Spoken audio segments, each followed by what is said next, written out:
CH61 आखिर किसने की यह हरकत? पिछले एपिसोड में मेंशन में आग लगने की वजह से शहर की मीडिया, पुलिस सब एक्टिव हो गए थे। लेकिन ना ही पुलिस और ना ही मीडिया कोई भी मेंशन के करीब जाने की हिम्मत नहीं कर पा रहे थे। वह दूर से मेंशन को घेरे हुए लोगों को देख पा रहे थे। अब आगे मीडिया के लोगों ने तुरंत अपने अपने कैमरा को ऑन करके सामने की दृश्य को लाइव दिखाना शुरू कर दिया था। और वालिया मेंशन के आसपास रहने वाले लोग भी अपने अपने घरों से बाहर निकालकर सामने की दृश्य को देख रहे थे। वहां पर मौजूद किसी को भी विश्वास नहीं हो रहा था कि वालिया मेंशन में कोई आग लगा सकता है। वहीं मीडिया के कैमरे भी वालिया मेंशन की तरफ घूमे हुए थे। तभी उनमें से एक रिपोर्टर अपने माइक को पकड़े हुए कैमरा के सामने आकर कहती है, नमस्कार दोस्तों, हम इस समय करौली जिले में हैं। करौली जिले के जाने माने खानदान वालिया खानदान के मेंशन में किसी ने आग लगा दी है। हमें हमारे सूत्रों से यह पता चला कि आज वालिया मेंशन में वालिया परिवार के सभी लोग रुके हुए हैं। इस घटना को देखकर साफ साफ पता चल रहा है कि कोई वालिया खानदान से अपनी दुश्मनी निकाल रहा है। लेकिन आखिर वह कौन हो सकता है जो इतने बड़े खानदान को मारने के लिए इतने बड़े प्लान को एग्जीक्यूट करे? वालिया खानदान पर इतना बड़ा हमला होने की वजह से सीधा सीधा शक इस समय सिंह खानदान के युवराज आरव सिंह पर जा रहा है। देश में मौजूद सभी को पता है 16 साल पहले वालिया खानदान ने ही सिंह परिवार पर हमला किया था। शायद सिंह परिवार के नए राजा आरव सिंह ने ही अपने परिवार की मौत का बदला लेने के लिए वालिया खानदान पर हमला करवाया है। और हमारे राज्य की पुलिस भी अभी हमारे साथ यहीं पर खड़ी है, कोई भी एक्शन नहीं ले रहा है। क्या पुलिस के शांत होने की वजह ये तो नहीं है कि उन्हें इस हमले के पीछे के गुनहगार मालूम है? हालांकि हमें अभी तक इस बारे में कोई सबूत नहीं मिले हैं। इस हमले के पीछे किसका हाथ है, ये जानने के लिए बने रहे राजस्थान न्यूज के साथ। मैं एंकर कीर्ति भंडारी, कैमरामैन अंकुश के साथ। कीर्ति भंडारी की का बात खत्म होने के तुरंत बाद अंकुश अपने कमरे को दोबारा से वालिया खानदान के मेंशन की तरफ मोड़ देता है। वही बगल में खड़े पुलिस के सभी लोग कीर्ति भंडारी को तिरछी निगाहों से देखने लग जाते हैं। इस समय उनके चेहरे पर गुस्सा साफ साफ दिखाई दे रहा था, क्योंकि एक तो वह मेंशन के पास जाकर छानबीन नहीं कर सकते और दूसरा यह मीडिया वाले उन्हें बदनाम करने पर तुले हुए हैं।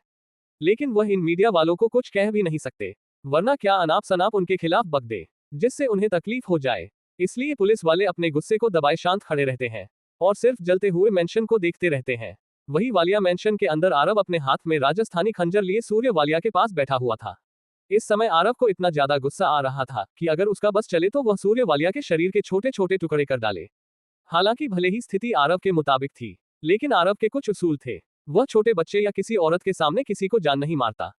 इसीलिए आरव एक गहरी सांस लेते हुए सूर्य वालिया के एक हाथ को पकड़ता है और घसीटते हुए एक कमरे के अंदर लेकर जाता है। सूर्य वालिया को कमरे के अंदर ले जाने के बाद आरव कमरे के दरवाजे को बंद कर देता है और फिर अगले ही पल जोर जोर से चीखने चिल्लाने की आवाज आने लग जाती है। सूर्य वालिया की चीखने चिल्लाने की आवाज सुन कमरे के बाहर मौजूद सभी लोगों के रूह कांप गई थी। किसी को भी अंदाजा नहीं था कि आरव उनके साथ क्या कर रहा है। अपने पति के चीखने चिल्लाने की आवाज सुन संगीता वालिया जोर जोर से रोने लग जाती है। संगीता वालिया अपनी पहनी हुई साड़ी को तुरंत खोल देती है। उनकी साड़ी ने इस समय आग पकड़ रखी थी। साड़ी उतारने के बाद संगीता वालिया घाघरे और ब्लाउज में थी। उसकी आंखों से लगातार आंसू बह रहे थे। संगीता वालिया अपने ससुर गिरीश वालिया की तरफ देखते हुए गुस्से में कहती है, ससुर जी, यह गलती सिर्फ आपकी है। आप ही की वजह से आज हमारा खानदान खत्म होने की कगार पर आ चुका है। आप ही की वजह से मेरे पति को इतनी पीड़ा सहनी पड़ रही है। आपको ही बनना था ना इस देश का सबसे ताकतवर परिवार, तो बन लीजिए अब। आज आपके साथ साथ आपके पूरे परिवार का भी नाश हो जाएगा। और लीजिए उस सिंह परिवार से बदला। आज पता चला लोग जब किसी को जान से मारते हैं तो कितना दर्द होता है। आज इस हालात के जिम्मेदार आप और आपके बेटे हैं। आप सभी को ताकत का लालच था, हालांकि तब तक भी ठीक था, लेकिन आप उस परिवार के खिलाफ गए जिसके बारे में कोई कुछ नहीं जानता था। अपनी बहू के मुंह से अपने खिलाफ बातें सुनकर गिरीश वालिया काफी ज्यादा हैरान हो जाते हैं। भले ही वह इतने बड़े खानदान के राजा थे, लेकिन वह पुराने ख्यालातों के थे, जिस वजह से अपनी बहू के मुंह से इतनी सारी बातें सुनकर उन्हें गुस्सा आने लग गया था। और वैसे भी वह इस समय अपने परिवार को खत्म होता देख रहे थे और वह कुछ भी नहीं कर सकते थे। उनके हाथ में कुछ भी नहीं था। ये ख्याल भी उनका काफी ज्यादा गुस्सा दिला रहा था। और संगीता वालिया की बातों का असर कुछ ऐसा हुआ कि अगले ही पल गिरीश वालिया गुस्से में अपनी लंगड़ी टांग का सहारा लेते हुए संगीता वालिया के पास आते हैं और उसके चेहरे पर एक जोरदार थप्पड़ मार देते हैं और गुस्से में संगीता वालिया की तरफ देखते हुए कहते हैं, चुप, एकदम चुप, बदतमीज औरत, क्या तुझे तेरे घर वालों ने संस्कार नहीं सिखाए? अपने से बड़ों के सामने कभी भी मुंह नहीं खोलना चाहिए। और तुम मुझसे वालिया खानदान के राजा से ऊंची आवाज में बात कर रही है। पता है ना, जब मुझे गुस्सा आता है तो मैं क्या कर देता हूँ। गिरीश वालिया की बातें सुन संगीता वालिया अपने चेहरे पर हाथ रखे हुए जोर जोर से हंसने लग जाती है। हाँ हाँ हाँ, मुझे संस्कार की बातें कर रहे हैं, जिसको खुद नहीं पता किस समय क्या करना चाहिए। एक औरत पर हाथ उठाकर तुम सब अपने आप को मर्द बोलते हो। अगर मर्द हो तो जाओ उस युवराज आरव सिंह से लड़ो, पता चल जाएगा कौन असली मर्द है। और आप मुझसे संस्कार की बातें कर रहे हैं। मुझ में संस्कार थे, इसी वजह से आज तक चुप थी मैं गिरीश वालिया। और तुम किस गुस्से की बात कर रहे हो? मैंने देख रखा है तुम्हारा गुस्सा। कुछ नहीं है तुम्हारा गुस्सा, एकदम फुसी बम की तरह फुस हो जाते हो। और मेरे सामने तुम अपने गुस्से की बात ना करो ही तो तुम्हारे लिए बेहतर होगा। मैंने तुम्हारी वह नीच हरकत भी देख रखी है। कैसे तुम आज भी अपने पैसे और ताकत के घमंड में मासूम लड़कियों की इज्जत के साथ खेलते हो। अरे डूब के मर जाओ गिरीश वालिया, तुमने तो मरी हुई औरत को भी नहीं छोड़ा था। तुमने तो सिंह खानदान की मरी हुई लड़कियों के साथ अपने जिस्म की प्यास बुझाई थी। मैंने वह सब अपनी आंखों से देखा था। जब तुम मरी हुई उस लड़की की लाश के साथ वह सब कर रहे थे। वह तो शुक्र है पूरे सिंह परिवार को मारने के बाद इंटरनेशनल माफिया के लोगों ने उनके घर में आग लगा दी थी। लेकिन फिर भी तुमने सिंह परिवार की उस मासूम 16 लड़की के साथ ऐसी हरकत की। अब बोलो ना, अब बोलो मेरे सामने, मैं तुम्हारे हर राज से वाकिफ हूँ गिरीश वालिया। संगीता वालिया की बातों को सुन गिरीश वालियों को विश्वास नहीं हो रहा था कि कोई उनकी इतनी प्राइवेट बातों को भी जानता होगा। लेकिन संगीता वालिया की इन बातों ने गिरीश वालिया के चेहरे पर ताला लगा दिया था। गिरीश वालिया अब अपने बचाव में एक शब्द भी नहीं बोल सकते थे। वही कमरे में आरव ने सूर्य वालिया के शरीर को जगह जगह से काट डाला था और उनके सीने से दिल बाहर निकाल कर फेंक दिया था। वही कमरे में आरव भी संगीता वालिया की बातों को सुन रहा था। लेकिन जब संगीता वालिया ने 16 साल की उस लड़की के बारे में जिक्र किया तो उसे अपनी यादों में याद आता है कि वह 16 साल की लड़की उस किताब की लड़की थी। आरव को जैसे ही यह याद आता है तो अगले ही पल गुस्से में आरव की मुट्ठी बंद हो जाती है। उसके माथे और हाथों की नसें फूल कर मोटी हो जाती हैं। उसकी आंखें अचानक से उस कमरे में हरे रंग में चमकने लग जाती है और सांप की आंखों में बदलने लग जाती है। उसके शरीर पर अचानक से काले रंग के सांप की धारियां आने लग जाती हैं। आरव के गुस्से की वजह से बाहर के माहौल में भी हलचल पैदा हो जाती है। अचानक से बादलों का रंग काला हो जाता है और उनमें जोर जोर से बिजली कड़कने लग जाती है। अचानक से मौसम के इस बदलाव से आरव के आदमी, मीडिया और पुलिस तीनों हैरान हो जाते हैं। अचानक से काले बादलों के आ जाने की वजह से पूरी पृथ्वी पर अंधेरा छा जाता है और उससे अंधेरे में लगातार जोर जोर से कड़कती बिजलियां किसी को भी डराने के लिए काफी थी। अभी तक तो सब इस मौसम के बदलाव को ही झेल रहे थे, लेकिन अगले ही पल जोरदार बारिश हो जाती है। बारिश के साथ साथ वहां पर तेज तूफान भी आ जाता है। वह तूफान इतना खतरनाक था कि आसपास मौजूद सभी पेड़ पौधों को उखाड़ रहा था और उस तूफान से बहुत सी बिल्डिंग भी ढह गई थी। मौसम के इस बदलाव से सभी लोग काफी ज्यादा हैरान थे। वही कमरे के अंदर आरव की आंखें तेज हरे रंग में चमकने लग गई थी। अगले ही पल आरव एक तेज सांप की हुनकार लगता है। हिस्स वह सांप की हुनकार इतनी तेज थी कि बाहर खड़े आरव के लोगों के साथ साथ मीडिया और पुलिस तक को भी सुन गई थी। उस आवाज को सुन कर ही वहां पर मौजूद सभी लोगों के रोंगटे खड़े हो गए थे। लेकिन अगले ही पल आसमान में 2 हरे रंग के बड़े बड़े चांद दिखाई देते हैं, जिनसे बहुत तेज प्रकाश निकल रहा था। लेकिन अगर कोई उस चांद को ध्यान से देखे तो वह देख सकता है कि वह कोई चांद नहीं बल्कि किसी बड़े सांप की आंखें हैं। वही कमरे में आरव अभी तक अपने असली नाग अवतार में नहीं आया था। हालांकि उसकी आंखें एकदम साफ की तरह हो गई थी और उसके शरीर पर नाग की धारियां दिखाई दे रही थी। थोड़ी देर बाद आरव के शरीर का आकार बिगड़ने लग जाता है। जैसे जैसे आरव के शरीर का आकार बढ़ रहा था वैसे वैसे बाहर के मौसम में परिवर्तन आ रहा था। अब तो बाहर खड़े मौजूद सभी लोगों को जमीन पर खड़े रहने के लिए भी किसी न किसी चीज का सहारा लेना पड़ रहा था और उन्हें लगातार सांप के हुंकारने की आवाज आ रही थी। वह सांप के हुंकारने की आवाज ही उन सभी लोगों के शरीर पर बहुत भारी दबाव डाल रही थी। बाहर मौजूद सभी लोगों के ऊपर कभी पेड़ गिर रहा था तो कभी बिल्डिंग का मलबा गिर रहा था। मेंशन के बाहर ऐसा लग रहा था जैसे प्रकृति आज अपना तांडव दिखाने के लिए बिल्कुल तैयार हो। अगले ही पल आसमान में दिखने वाली हरे रंग की सांप की आंखें झपकती है, लेकिन अगली बार जब वह खुलती है तो उन आंखों में हल्का हल्का लाल रंग भी दिखने लग गया था। बस फिर क्या था, प्रकृति का रौद्र रूप सभी के सामने आने लग गया था। पलक झपकते ही आसमान से बारिश की जगह खून की बारिश होने लग जाती है। तूफान इतना तेज हो गया था कि अब तो उसके सामने यह बड़ी बड़ी बिल्डिंग कोई छोटे मोटे खिलौने लग रहे हो। नॉर्मल बारिश से हुई वालिया मेंशन की आग लगभग बुझ गई थी, लेकिन जैसे ही खून की बारिश होना शुरू हुई अगले ही पल वालिया मेंशन की आग तेज भड़क उठती है और पूरे वालिया मेंशन के अंदर और बाहर फैल जाती है। उस आग की लपेट काफी ऊपर तक जा रही थी। सॉरी गाइस, कल ये चैप्टर अपलोड होने की जगह गलती से पहले वाला चैप्टर अपलोड हो गया। मैंने भी आज ही देखा इसलिए मैं उस चैप्टर को हटा नहीं पाया। लेकिन आप चिंता मत कीजिए, कल मैं आपको इस स्टोरी के 2 चैप्टर देने वाला हूँ। बस इसी तरह हमारी स्टोरी पर अपना प्यार बनाए रखना। क्या आरव आज अपने असली नाग अवतार में आ जाएगा? क्या आरव अपने गुस्से की वजह से संपूर्ण सृष्टि का विनाश कर देगा? आखिर आगे क्या होगा इस कहानी में जानने के लिए पढ़ते रहिए the king of hidden empire. CH-62 तड़प विष का इस्तेमाल। पिछले एपिसोड में प्रकृति का रौद्र रूप सभी के सामने आने लग गया था। पलक झपकते ही आसमान से बारिश की जगह खून की बारिश होने लग जाती है। तूफान इतना तेज हो गया था कि अब तो उसके सामने यह बड़ी बड़ी बिल्डिंग कोई छोटे मोटे खिलौने लग रहे हो। नॉर्मल बारिश से हुई वालिया मेंशन की आग लगभग बुझ गई थी, लेकिन जैसे ही खून की बारिश होना शुरू हुई अगले ही पल वालिया मेंशन की आग तेज भड़क उठती है और पूरे वालिया मेंशन के अंदर और बाहर फैल जाती है। उस आग की लपेट काफी ऊपर तक जा रही थी। अब आगे प्रकृति में सभी को एक खौफनाक दृश्य दिखा दिया था। वही वालिया मैंशन में अचानक से दरार आने लग जाती है। अचानक से कमरे का दरवाजा तोड़ते हुए एक मीटर मोटा सांप वालिया मैंशन के हाल में आता है। हॉल में मौजूद जमीन पर गिरे सभी लोग इतने मोटे सांप को देखकर काफी ज्यादा हैरान थे। हालांकि वह सांप मोटा मोटा ही नहीं बल्कि उसकी लंबाई भी बहुत ज्यादा थी। उस सांप की लंबाई 30 मीटर की थी। उस सांप की बड़ी बड़ी आंखें गहरे हरे रंग की थी, लेकिन उनमें लाल धारियां भी नजर आ रही थी। वह सांप गिरीश वालिया के सामने आकर रुक जाता है और अपनी गहरी हरे रंग की आंखों से उसे घूरने लग जाता है। और अगले ही पल वह सांप 12 फुट लंबे अपने मुंह को उठाता है और अपने फन को फैला लेता है और एक तेज हुंकार के साथ अपनी गहरी लाल रंग की लंबी जीभ के साथ गिरीश वालिया को डस लेता है। वह सांप अपना मुंह खोलकर तेजी से सांस ले रहा था, जिस वजह से वहां पर मौजूद सभी लोगों के दिलों में उस सांप के लिए डर पैदा हो गया था। कोई भी यह अंदाजा नहीं लग पा रहा था कि यह इतना बड़ा सांप आखिर उस कमरे के अंदर से कैसे आया।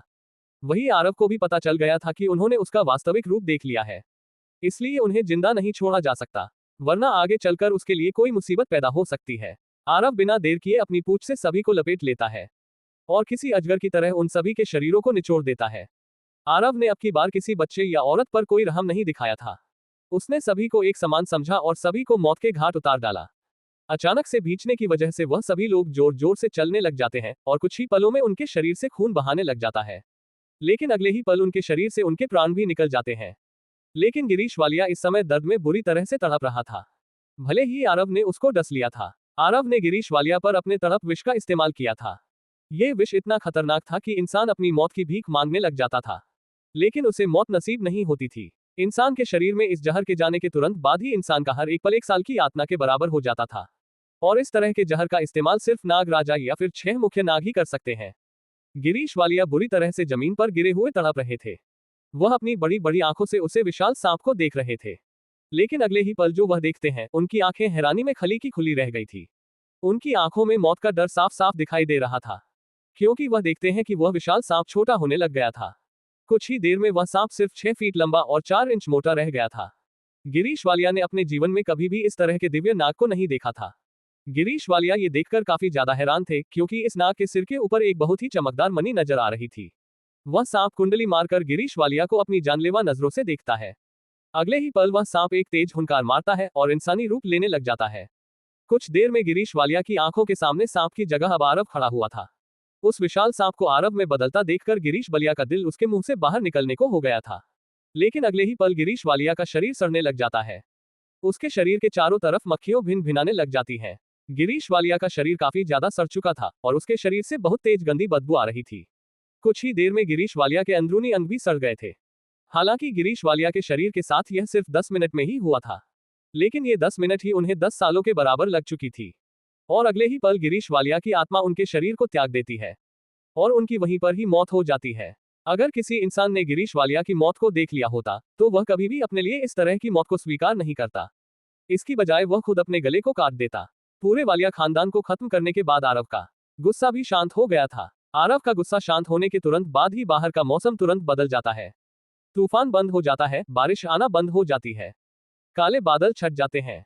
अगले ही पल बाहर का मौसम कुछ ऐसा हो जाता है जैसे वहां पर कुछ हुआ ही नहीं था। आसमान में चांद और सितारे अपनी लालिमा बिखेर रहे थे। पूरा आसमान सितारों से जगमगा रहा था और चांद अपनी चांदनी से माहौल को ठंडा और शांत कर रहा था। अचानक से मौसम में आए इस परिवर्तन से सब लोग काफी ज्यादा हैरान थे।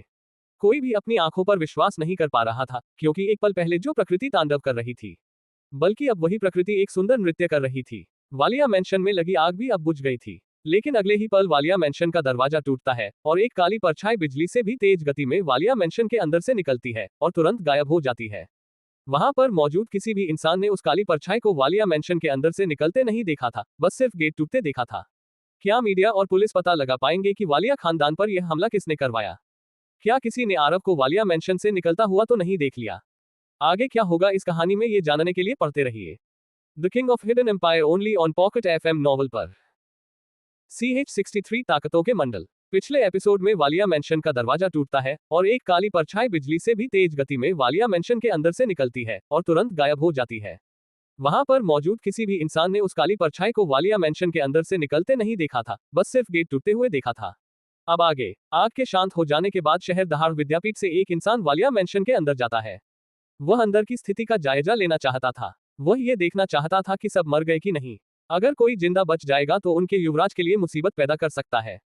लेकिन जैसे ही वह योद्धा मेंशन के अंदर गया था, उससे भी दुगनी तेजी में वह मेंशन से बाहर आता है, क्योंकि अंदर के उस दृश्य ने उसे योद्धा को भी डरा दिया था।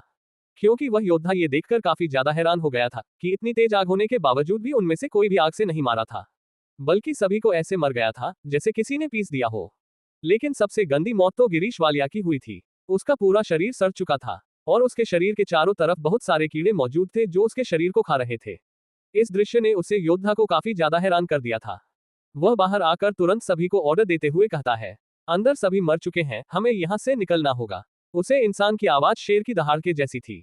हालांकि उस योद्धा ने अपने किसी भी योद्धा को सच नहीं बताया था। वह सच बात कर अपने योद्धाओं को परेशान नहीं करना चाहता था, लेकिन वह इस वक्त जल्द से जल्द युवराज आरव सिंह से मिलकर सारी घटना के बारे में बताना चाहता था। इसलिए इतना कहने के तुरंत बाद ही वह तेज गति से दौड़ते हुए वालिया मेंशन से दूर जाने लगता है। अपने लीडर को जाते देखकर वे सभी योद्धा भी तुरंत तेज गति से वहां से निकलने लग जाते हैं। शेर दहाड़ विद्यापीठ का कोई भी योद्धा आम इंसान नहीं था। वे सभी शरीर मंडल पर थे और उन सभी का लीडर तो चक्रीय मंडल पर था। इसीलिए कुछ ही देर में वहां से वे सभी योद्धा गायब हो जाते हैं। वही सिंह परिवार के पर्सनल बॉडीगार्ड भी उनकी ऐसी ताकत देखकर हैरान हो गए थे, लेकिन वह तुरंत अपनी अपनी गाड़ियों में बैठकर तुरंत वहां से रवाना हो जाते हैं। वे सभी बॉडीगार्ड अपने आप को एक मंजा हुआ ताकतवर योद्धा मानते थे, लेकिन आज शेर दहाड़ विद्यापीठ के लोगों की ताकत को देखकर उन्हें विश्वास हो गया था कि वह एक चींटी के समान कुछ भी नहीं है। जैसे नागवंशों में ताकत नागमंडल के हिसाब से विभाजित की गई थी, वैसे ही इंसानी दुनिया में भी मंडल से ताकतों को विभाजित किया गया था। इन सभी ताकतों का मॉडल कुछ ऐसा था: सामान्य मंडल, शरीर मंडल, चक्रीय मंडल, पृथ्वी मंडल, जल मंडल, वायु मंडल और अग्नि मंडल। आरव अपनी तेज रफ्तार से जयपुर की तरफ दौड़ रहा था। करौली से जयपुर की दूरी 179 किलोमीटर है। अगर गाड़ी से भी कोई इंसान जाए तो भी उसे जाने में 4 घंटे का समय लगेगा, लेकिन आरव को ये दूरी तय करने में आधे घंटे का समय भी नहीं लगा था। आरव की रफ्तार काफी भयानक थी। वह जहां जहां से गुजर रहा था वहां वहां तेज हवा के झोंके देखे जा सकते थे। तकरीबन 15 मिनट तक और दौड़ने के बाद आरव अपने सिंह मेंशन में पहुंच चुका था। आरव एक गहरी सांस लेते हुए हॉल के सोफे पर जाकर बैठ जाता है। वालिया खानदान को खत्म करने के बाद आरव को आज अपना मन काफी शांत महसूस होता है। वालिया खानदान को जान से मारने के बाद आज उसने अपने मन से काफी भारी बोझ उतार दिया था। सोफे पर बैठा बैठा ही आरव अपनी जेब से फोन निकलता है और अखिल को कॉल मिला देता है। एक बेल भी ढंग से नहीं बजी थी कि सामने से तुरंत फोन उठा लिया गया था। अगले ही पल फोन के दूसरी तरफ से अखिल की परेशानी भरी आवाज आती है, युवराज आप कहां पर हैं? क्या आप ठीक तो हैं? आपको कुछ हुआ तो नहीं है? अखिल की परेशानी भरी आवाज सुनकर आरव धीरे से अखिल से कहता है, अखिल मैं एकदम ठीक हूँ और मैं इस समय जयपुर में अपने सिंह मेंशन में हूँ। तुम्हें मेरे बारे में ज्यादा चिंता करने की कोई जरूरत नहीं है। मैंने तुम्हें इसलिए फोन किया है ताकि मैं तुम्हें ये बता सकूं कि मैं एकदम ठीक हूँ। तुम्हें परेशान होने की ज्यादा जरूरत नहीं है। आरव की बात सुन अखिल शांत होता है, लेकिन उसके दिमाग में यही सवाल चल रहा था, आखिर इतनी जल्दी युवराज सिंह मेंशन कैसे पहुंच गए? लेकिन अखिल अभी आरव से यह सवाल नहीं पूछ सकता था। अखिल को अपनी स्थिति बताने के बाद आरव कॉल रख देता है। अखिल से बात करने के बाद आरव एक गहरी सांस लेता है और सिंह मेंशन को देखता है। तभी उसकी नजर पास की दीवार पर जाती है, जहां पर सिंह परिवार के सभी लोगों की फोटो एक साथ लगी हुई थी। आरव सोफे से खड़ा होकर तुरंत उस फोटो के पास जाकर खड़ा हो जाता है। उसे फोटो का साइज काफी बड़ा था और उस एक फोटो में ही पूरे सिंह परिवार की इकट्ठी फोटो थी। आरव उस फोटो में मौजूद सभी लोगों को पहचानता था। आरव उस फोटो के ऊपर अपने हाथ रखता है और सभी लोगों के चेहरे के ऊपर से घुमाने लग जाता है। अपने परिवार की सभी लोगों को फोटो को देखते हुए आरव को पता ही नहीं चला कि कब उसकी आंखों से आंसू बहाने लग गए थे। अचानक से उसका हाथ अपनी मां के चेहरे पर जाकर रुक जाता है। अपनी मां के चेहरे को देखते हुए आरव की आंखों से आंसू और तेज बहने शुरू हो जाते हैं। क्या आरव का ऐसे उसकी भावनाओं में बहना सही होगा या गलत? क्या इस तरह से खुलकर अपनी शक्तियों का इस्तेमाल करने से आरव के दुश्मन को उसके बारे में तो नहीं पता चल जाएगा? आगे क्या होगा इस कहानी में जानने के लिए पढ़ते रहिए the king of hidden empire. CH64 Aarav के इमोशन। पिछले एपिसोड में सोफे पर बैठा बैठा ही आरव अपनी जेब से फोन निकलता है और अखिल को कॉल मिला देता है। एक बेल भी ढंग से नहीं बजी थी कि सामने से तुरंत फोन उठा लिया गया था। अगले ही पल फोन के दूसरी तरफ से अखिल की परेशानी भरी आवाज आती है, युवराज आप कहां पर हैं?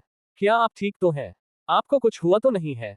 अखिल की परेशानी भरी आवाज सुनकर आरव धीरे से अखिल से कहता है, अखिल मैं एकदम ठीक हूँ और मैं इस समय जयपुर में अपने सिंह मेंशन में हूँ।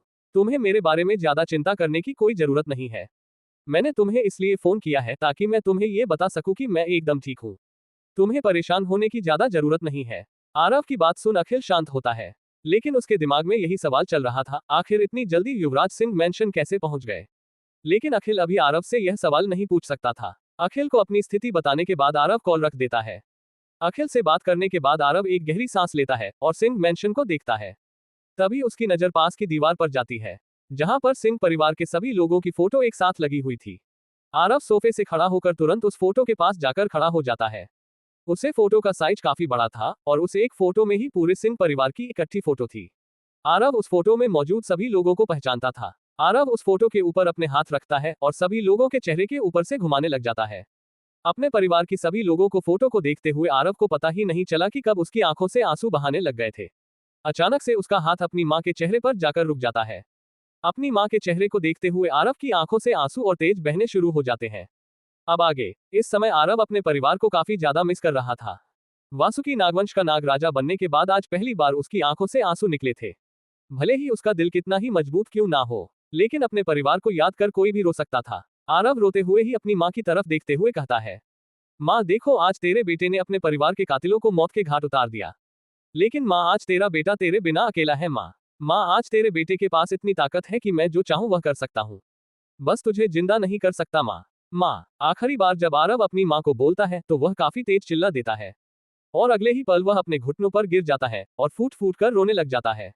आरव ऊपर छत की तरफ देखते हुए चिल्लाते हुए कहता है, क्यों भगवान, क्यों तूने मेरी मां को मुझसे दूर क्यों किया? क्या तू इतना ही निर्दयी है कि एक बेटे को उसकी मां से दूर रखे? मेरी जन्म देने वाली मां के बाद में मुझे एक और मां मिली, मुझे प्यार करने वाली, तूने उसे भी मुझसे छीन लिया। क्यों भगवान, क्यों तूने मुझे इतना अकेला क्यों बनाया भगवान? अगर इस संसार में मरने के बाद दोबारा से जीवन मिलता है तो मुझे अब अगली बार मां के प्यार से वंचित मत रखना भगवान, प्लीज भगवान प्लीज। इतना कहने के बाद आरव अपने दोनों हाथों को जमीन पर रखकर रोने लग जाता है। सिंह मैंशन में हॉल के दूसरी तरफ एक इंसान खड़ा आरव को रोते हुए देख पा रहा था। वह इंसान और कोई नहीं बल्कि अखिल था। अखिल ने आज पहली बार अपने युवराज के इमोशंस को देखा था। अब से पहले वह जब आरव से मिला था तो उसके चेहरे पर कोई भी इमोशन नहीं रहते थे, उसका चेहरा एकदम शांत रहता था। लेकिन आज अपने युवराज को इस कदर रोता देखकर अखिल समझ गया था कि उनका युवराज आरव कितना अकेला था। काफी देर तक रोने के बाद आरव अपने आप को शांत करता है और अपनी आंखों से आंसू पोंछते हुए खड़ा होता है और एक बार दोबारा से अपनी गर्दन ऊपर उठकर अपने परिवार की फोटो को देखता है और उसे दीवार से उतार लेता है। वह उसे फोटो को लेकर पलटता है। जैसे ही वह पलटता है तो देखता है कि उसके सामने अखिल खड़ा है। आरव तुरंत अपने आप को पहले के जैसा नॉर्मल कर लेता है और अखिल की तरफ देखते हुए अपनी शांत आवाज में उससे कहता है, अखिल, मेरे दादाजी, मेरे पिता और मेरी माँ तीनों की फोटो मुझे दिल्ली लेकर जानी है, इसलिए उन्हें उतार लो। सुबह होने से पहले मुझे वापस दिल्ली जाना है। वहां पर स्नेहा और मनीषा मेरा इंतजार कर रही होगी। अखिल से इतना कहने के बाद आरव वहां से जाने लगता है, लेकिन अखिल उसे रोकते हुए कहता है, युवराज, मुझे माफ करना, लेकिन शेरदहाड़ विद्यापीठ के जिन लोगों को हमने बुलाया था उनका लीडर आपसे मिलना चाहता है। अखिल की बात सुन आरव रुक जाता है और कुछ सोचता है। उसे पता था वह लीडर आखिर किस बारे में बात करना चाहता है, लेकिन फिर भी आरव अखिल की तरफ देखते हुए कहता है, ठीक है, उसे अंदर लेकर आओ। आरव की बात सुन अखिल काफी ज्यादा हैरान हो जाता है, क्योंकि जिस हालत में अखिल ने आरव को देखा था उस हालत में कोई भी इंसान किसी से भी नहीं मिलना चाहेगी। लेकिन वह आरव के ऑर्डर का सम्मान करते हुए अपना सर झुकाकर उस लीडर को लेने चला जाता है। थोड़ी ही देर में अखिल अपने साथ शेरदहाड़ विद्यापीठ के लोगों के लीडर को लेकर आता है। आरव जो बात सोच रहा है, क्या शेरदहाड़ विद्यापीठ का लीडर वही बात कहना चाहता है? उस लीडर की बात सुन आरव किस तरह से रिएक्ट करेगा, आगे क्या होगा, इस कहानी में जानने के लिए पढ़ते रहिए the king of hidden empire. CH65 CH61 re-upload. Guys, series ऊपर नीचे हो गई थी, इसलिए चैप्टर को दोबारा अपलोड किया है। CH61 आखिर किसने की यह हरकत? पिछले एपिसोड में मेंशन में आग लगने की वजह से शहर की मीडिया, पुलिस सब एक्टिव हो गए थे, लेकिन ना ही पुलिस और ना ही मीडिया कोई भी मेंशन के करीब जाने की हिम्मत नहीं कर पा रहे थे। वह दूर से मेंशन को घेरे हुए लोगों को देख पा रहे थे। अब आगे, मीडिया के लोगों ने तुरंत अपने अपने कैमरा को ऑन करके सामने की दृश्य को लाइव दिखाना शुरू कर दिया था। और वालिया मेंशन के आसपास रहने वाले लोग भी अपने अपने घरों से बाहर निकालकर सामने की दृश्य को देख रहे थे। वहां पर मौजूद किसी को भी विश्वास नहीं हो रहा था कि वालिया मेंशन में कोई आग लगा सकता है। वहीं मीडिया के कैमरे भी वालिया मेंशन की तरफ घूमे हुए थे। तभी उनमें से एक रिपोर्टर अपने माइक को पकड़े हुए कैमरा के सामने आकर कहती है, नमस्कार दोस्तों, हम इस समय करौली जिले में हैं। करौली जिले के जाने माने खानदान वालिया खानदान के मेंशन में किसी ने आग लगा दी है। हमें हमारे सूत्रों से यह पता चला कि आज वालिया मेंशन में वालिया परिवार के सभी लोग रुके हुए हैं। इस घटना को देखकर साफ साफ पता चल रहा है कि कोई वालिया खानदान से अपनी दुश्मनी निकाल रहा है। लेकिन आखिर वह कौन हो सकता है जो इतने बड़े खानदान को मारने के लिए इतने बड़े प्लान को एग्जीक्यूट करे? वालिया खानदान पर इतना बड़ा हमला होने की वजह से सीधा सीधा शक इस समय सिंह खानदान के युवराज आरव सिंह पर जा रहा है। देश में मौजूद सभी को पता है 16 साल पहले वालिया खानदान ने ही सिंह परिवार पर हमला किया था। शायद सिंह परिवार के नए राजा आरव सिंह ने ही अपने परिवार की मौत का बदला लेने के लिए वालिया खानदान पर हमला करवाया है। और हमारे राज्य की पुलिस भी अभी हमारे साथ यहीं पर खड़ी है, कोई भी एक्शन नहीं ले रहा है। क्या पुलिस के शांत होने की वजह ये तो नहीं है कि उन्हें इस हमले के पीछे के गुनहगार मालूम है? हालांकि हमें अभी तक इस बारे में कोई सबूत नहीं मिले हैं। इस हमले के पीछे किसका हाथ है, ये जानने के लिए बने रहे राजस्थान न्यूज के साथ। मैं एंकर कीर्ति भंडारी, कैमरामैन अंकुश के साथ। कीर्ति भंडारी की का बात खत्म होने के तुरंत बाद अंकुश अपने कमरे को दोबारा से वालिया खानदान के मेंशन की तरफ मोड़ देता है। वही बगल में खड़े पुलिस के सभी लोग कीर्ति भंडारी को तिरछी निगाहों से देखने लग जाते हैं। इस समय उनके चेहरे पर गुस्सा साफ साफ दिखाई दे रहा था, क्योंकि एक तो वह मेंशन के पास जाकर छानबीन नहीं कर सकते और दूसरा यह मीडिया वाले उन्हें बदनाम करने पर तुले हुए हैं। लेकिन वह इन मीडिया वालों को कुछ कह भी नहीं सकते, वरना क्या अनाप शनाप उनके खिलाफ बक दे, जिससे उन्हें तकलीफ हो जाए। इसलिए पुलिस वाले अपने गुस्से को दबाए शांत खड़े रहते हैं और सिर्फ जलते हुए मेंशन को देखते रहते हैं। वही वालिया मेंशन के अंदर आरव अपने हाथ में राजस्थानी खंजर लिए सूर्य वालिया के पास बैठा हुआ था। इस समय आरव को इतना ज्यादा गुस्सा आ रहा था कि अगर उसका बस चले तो वह सूर्य वालिया के शरीर के छोटे छोटे टुकड़े कर डाले। हालांकि भले ही स्थिति आरव के मुताबिक थी, लेकिन आरव के कुछ उसूल थे। वह छोटे बच्चे या किसी औरत के सामने किसी को जान नहीं मारता। इसीलिए आरव एक गहरी सांस लेते हुए सूर्य वालिया के एक हाथ को पकड़ता है और घसीटते हुए एक कमरे के अंदर लेकर जाता है।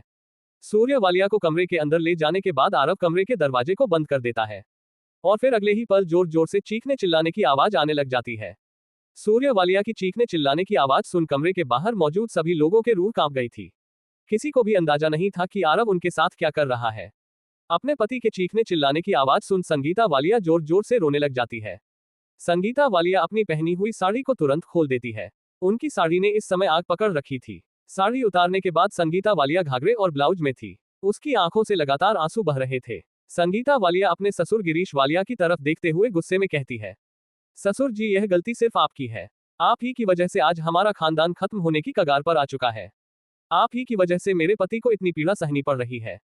आपको ही बनना था ना इस देश का सबसे ताकतवर परिवार, तो बन लीजिए अब। आज आपके साथ साथ आपके पूरे परिवार का भी नाश हो जाएगा। और लीजिए उस सिंह परिवार से बदला। आज पता चला लोग जब किसी को जान से मारते हैं तो कितना दर्द होता है। आज इस हालात के जिम्मेदार आप और आपके बेटे हैं। आप सभी को ताकत का लालच था, हालांकि तब तक भी ठीक था, लेकिन आप उस परिवार के खिलाफ गए जिसके बारे में कोई कुछ नहीं जानता था। अपनी बहू के मुंह से अपने खिलाफ बातें सुनकर गिरीश वालिया काफी ज्यादा हैरान हो जाते हैं। भले ही वह इतने बड़े खानदान के राजा थे, लेकिन वह पुराने ख्यालातों के थे, जिस वजह से अपनी बहू के मुंह से इतनी सारी बातें सुनकर उन्हें गुस्सा आने लग गया था। और वैसे भी वह इस समय अपने परिवार को खत्म होता देख रहे थे और वह कुछ भी नहीं कर सकते थे। उनके हाथ में कुछ भी नहीं था। ये ख्याल भी उनका काफी ज्यादा गुस्सा दिला रहा था। और संगीता वालिया की बातों का असर कुछ ऐसा हुआ कि अगले ही पल गिरीश वालिया गुस्से में अपनी लंगड़ी टांग का सहारा लेते हुए संगीता वालिया के पास आते हैं और उसके चेहरे पर एक जोरदार थप्पड़ मार देते हैं और गुस्से में संगीता वालिया की तरफ देखते हुए कहते हैं, चुप, एकदम चुप, बदतमीज औरत, क्या तुझे तेरे घर वालों ने संस्कार नहीं सिखाए? अपने से बड़ों के सामने कभी भी मुंह नहीं खोलना चाहिए। और तुम मुझसे वालिया खानदान के राजा से ऊंची आवाज में बात कर रही है। पता है ना, जब मुझे गुस्सा आता है तो मैं क्या कर देता हूँ। गिरीश वालिया की बातें सुन संगीता वालिया अपने चेहरे पर हाथ रखे हुए जोर जोर से हंसने लग जाती है। हाँ हाँ हाँ, मुझे संस्कार की बातें कर रहे हैं, जिसको खुद नहीं पता किस समय क्या करना चाहिए। एक औरत पर हाथ उठाकर तुम सब अपने आप को मर्द बोलते हो। अगर मर्द हो तो जाओ उस युवराज आरव सिंह से लड़ो, पता चल जाएगा कौन असली मर्द है। और आप मुझसे संस्कार की बातें कर रहे हैं। मुझ में संस्कार थे, इसी वजह से आज तक चुप थी मैं, गिरीश वालिया। और तुम किस गुस्से की बात कर रहे हो? मैंने देख रखा है तुम्हारा गुस्सा। कुछ नहीं है, तुम्हारा गुस्सा एकदम फुसी बम की तरह फुस हो जाते हो। और मेरे सामने तुम अपने गुस्से की बात ना करो ही तो तुम्हारे लिए बेहतर होगा। मैंने तुम्हारी वह नीच हरकत भी देख रखी है, कैसे तुम आज भी अपने पैसे और ताकत के घमंड में मासूम लड़कियों की इज्जत के साथ खेलते हो। अरे डूब के मर जाओ गिरीश वालिया, तुमने तो मरी हुई औरत को भी नहीं छोड़ा था। तुमने तो सिंह खानदान की मरी हुई लड़कियों के साथ अपने जिस्म की प्यास बुझाई थी। मैंने वह सब अपनी आंखों से देखा था, जब तुम मरी हुई उस लड़की की लाश के साथ वह सब कर रहे थे। वह तो शुक्र है पूरे सिंह परिवार को मारने के बाद इंटरनेशनल माफिया के लोगों ने उनके घर में आग लगा दी थी। लेकिन फिर भी तुमने सिंह परिवार की उस मासूम 16 लड़की के साथ ऐसी हरकत की। अब बोलो ना, अब बोलो मेरे सामने, मैं तुम्हारे हर राज से वाकिफ हूँ। गिरीश वालिया। संगीता वालिया की बातों को सुन गिरीश वालियों को विश्वास नहीं हो रहा था कि कोई उनकी इतनी प्राइवेट बातों को भी जानता होगा। लेकिन संगीता वालिया की इन बातों ने गिरीश वालिया के चेहरे पर ताला लगा दिया था। गिरीश वालिया अब अपने बचाव में एक शब्द भी नहीं बोल सकते थे। वही कमरे में आरव ने सूर्य वालिया के शरीर को जगह जगह से काट डाला था और उनके सीने से दिल बाहर निकाल कर फेंक दिया था। वही कमरे में आरव भी संगीता वालिया की बातों को सुन रहा था। लेकिन जब संगीता वालिया ने 16 साल की उस लड़की के बारे में जिक्र किया तो उसे अपनी यादों में याद आता है कि वह 16 साल की लड़की उस किताब की लड़की थी। आरव को जैसे ही यह याद आता है तो अगले ही पल गुस्से में आरव की मुट्ठी बंद हो जाती है। उसके माथे और हाथों की नसें फूलकर मोटी हो जाती हैं। उसकी आंखें अचानक से उस कमरे में हरे रंग में चमकने लग जाती है और सांप की आंखों में बदलने लग जाती है। उसके शरीर पर अचानक से काले रंग के सांप की धारियां आने लग जाती हैं। आरव के गुस्से की वजह से बाहर के माहौल में भी हलचल पैदा हो जाती है। अचानक से बादलों का रंग काला हो जाता है और उनमें जोर जोर से बिजली कड़कने लग जाती है। अचानक से मौसम के इस बदलाव से आरव के आदमी, मीडिया और पुलिस तीनों हैरान हो जाते हैं। अचानक से काले बादलों के आ जाने की वजह से पूरी पृथ्वी पर अंधेरा छा जाता है और उसे अंधेरे में लगातार जोर जोर से कड़कती बिजलियां किसी को भी डराने के लिए काफी थी। अभी तक तो सब इस मौसम के बदलाव को ही झेल रहे थे, लेकिन अगले ही पल जोरदार बारिश हो जाती है। बारिश के साथ साथ वहां पर तेज तूफान भी आ जाता है। वह तूफान इतना खतरनाक था कि आसपास मौजूद सभी पेड़ पौधों को उखाड़ रहा था और उस तूफान से बहुत सी बिल्डिंग भी ढह गई थी। मौसम के इस बदलाव से सभी लोग काफी ज्यादा हैरान थे। वही कमरे के अंदर आरव की आंखें तेज हरे रंग में चमकने लग गई थी। अगले ही पल आरव एक तेज सांप की हुंकार लगता है। हिस्सस। वह सांप की हुंकार इतनी तेज थी कि बाहर खड़े आरव के लोगों के साथ साथ मीडिया और पुलिस तक को भी सुन गई थी। उस आवाज को सुनकर ही वहां पर मौजूद सभी लोगों के रोंगटे खड़े हो गए थे। लेकिन अगले ही पल आसमान में 2 हरे रंग के बड़े बड़े चांद दिखाई देते हैं, जिनसे बहुत तेज प्रकाश निकल रहा था। लेकिन अगर कोई उस चांद को ध्यान से देखे तो वह देख सकता है कि वह कोई चांद नहीं बल्कि किसी बड़े सांप की आंखें हैं। वही कमरे में आरव अभी तक अपने असली नाग अवतार में नहीं आया था। हालांकि उसकी आंखें एकदम साफ की तरह हो गई थी और उसके शरीर पर नाग की धारियां दिखाई दे रही थी। थोड़ी देर बाद आरव के शरीर का आकार बिगड़ने लग जाता है। जैसे जैसे आरव के शरीर का आकार बढ़ रहा था वैसे वैसे बाहर के मौसम में परिवर्तन आ रहा था। अब तो बाहर खड़े मौजूद सभी लोगों को जमीन पर खड़े रहने के लिए भी किसी न किसी चीज का सहारा लेना पड़ रहा था और उन्हें लगातार सांप के हुंकारने की आवाज आ रही थी। वह सांप के हुंकारने की आवाज ही उन सभी लोगों के शरीर पर बहुत भारी दबाव डाल रही थी। बाहर मौजूद सभी लोगों के ऊपर कभी पेड़ गिर रहा था तो कभी बिल्डिंग का मलबा गिर रहा था। मेंशन के बाहर ऐसा लग रहा था जैसे प्रकृति आज अपना तांडव दिखाने के लिए बिल्कुल तैयार हो। अगले ही पल आसमान में दिखने वाली हरे रंग की सांप की आंखें झपकती है, लेकिन अगली बार जब वह खुलती है तो उन आंखों में हल्का हल्का लाल रंग भी दिखने लग गया था। बस फिर क्या था, प्रकृति का रौद्र रूप सभी के सामने आने लग गया था। पलक झपकते ही आसमान से बारिश की जगह खून की बारिश होने लग जाती है। तूफान इतना तेज हो गया था कि अब तो उसके सामने यह बड़ी बड़ी बिल्डिंग कोई छोटे मोटे खिलौने लग रहे हो। नॉर्मल बारिश से हुई वालिया मेंशन की आग लगभग बुझ गई थी, लेकिन जैसे ही खून की बारिश होना शुरू हुई अगले ही पल वालिया मेंशन की आग तेज भड़क उठती है और पूरे वालिया मेंशन के अंदर और बाहर फैल जाती है। उस आग की लपेट काफी ऊपर तक जा रही थी। सॉरी गाइस, कल ये चैप्टर अपलोड होने की जगह गलती से पहले वाला चैप्टर अपलोड हो गया। मैंने भी आज ही देखा इसलिए मैं उस चैप्टर को हटा नहीं पाया। लेकिन आप चिंता मत कीजिए, कल मैं आपको इस स्टोरी के 2 चैप्टर देने वाला हूँ। बस इसी तरह हमारी स्टोरी पर अपना प्यार बनाए रखना। क्या आरव आज अपने असली नाग अवतार में आ जाएगा? क्या आरव अपने गुस्से की वजह से संपूर्ण सृष्टि का विनाश कर देगा? आखिर आगे क्या होगा इस कहानी में जानने के लिए पढ़ते रहिए the king of hidden empire. CH66 re-upload. CH62 तड़प विष की ताकत। पिछले एपिसोड में प्रकृति का रौद्र रूप सभी के सामने आने लग गया था। पलक झपकते ही आसमान से बारिश की जगह खून की बारिश होने लग जाती है। तूफान इतना तेज हो गया था कि अब तो उसके सामने यह बड़ी बड़ी बिल्डिंग कोई छोटे मोटे खिलौने लग रहे हो। नॉर्मल बारिश से हुई वालिया मेंशन की आग लगभग बुझ गई थी, लेकिन जैसे ही खून की बारिश होना शुरू हुई अगले ही पल वालिया मेंशन की आग तेज भड़क उठती है और पूरे वालिया मेंशन के अंदर और बाहर फैल जाती है। उस आग की लपेट काफी ऊपर तक जा रही थी। अब आगे प्रकृति में सभी को एक खौफनाक दृश्य दिखा दिया था। वही वालिया मेंशन में अचानक से दरार आने लग जाती है। अचानक से कमरे का दरवाजा तोड़ते हुए एक मीटर मोटा सांप वालिया मेंशन के हाल में आता है। हॉल में मौजूद जमीन पर गिरे सभी लोग इतने मोटे सांप को देखकर काफी ज्यादा हैरान थे। हालांकि वह सांप मोटा मोटा ही नहीं बल्कि उसकी लंबाई भी बहुत ज्यादा थी। उस सांप की लंबाई 30 मीटर की थी। उस सांप की बड़ी बड़ी आंखें गहरे हरे रंग की थी, लेकिन उनमें लाल धारियां भी नजर आ रही थी। वह सांप गिरीश वालिया के सामने आकर रुक जाता है और अपनी गहरी हरे रंग की आंखों से उसे घूरने लग जाता है और अगले ही पल वह सांप 12 फुट लंबे अपने मुंह को उठाता है और अपने फन को फैला लेता है और एक तेज हुंकार के साथ अपनी गहरी लाल रंग की लंबी जीभ के साथ गिरीश वालिया को डस लेता है। वह सांप अपना मुंह खोलकर तेजी से सांस ले रहा था, जिस वजह से वहां पर मौजूद सभी लोगों के दिलों में उस सांप के लिए डर पैदा हो गया था। कोई भी यह अंदाजा नहीं लग पा रहा था कि यह इतना बड़ा सांप आखिर उस कमरे के अंदर से कैसे आया। वही आरव को भी पता चल गया था कि उन्होंने उसका वास्तविक रूप देख लिया है, इसलिए उन्हें जिंदा नहीं छोड़ा जा सकता, वरना आगे चलकर उसके लिए कोई मुसीबत पैदा हो सकती है। आरव बिना देर किए अपनी पूंछ से सभी को लपेट लेता है और किसी अजगर की तरह उन सभी के शरीरों को निचोड़ देता है। आरव ने अब की बार किसी बच्चे या औरत पर कोई रहम नहीं दिखाया था। उसने सभी को एक समान समझा और सभी को मौत के घाट उतार डाला।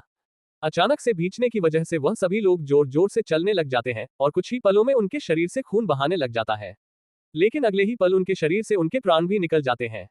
लेकिन गिरीश वालिया इस समय दर्द में बुरी तरह से तड़प रहा था। भले ही आरव ने उसको डस लिया था, आरव ने गिरीश वालिया पर अपने तड़प विष का इस्तेमाल किया था।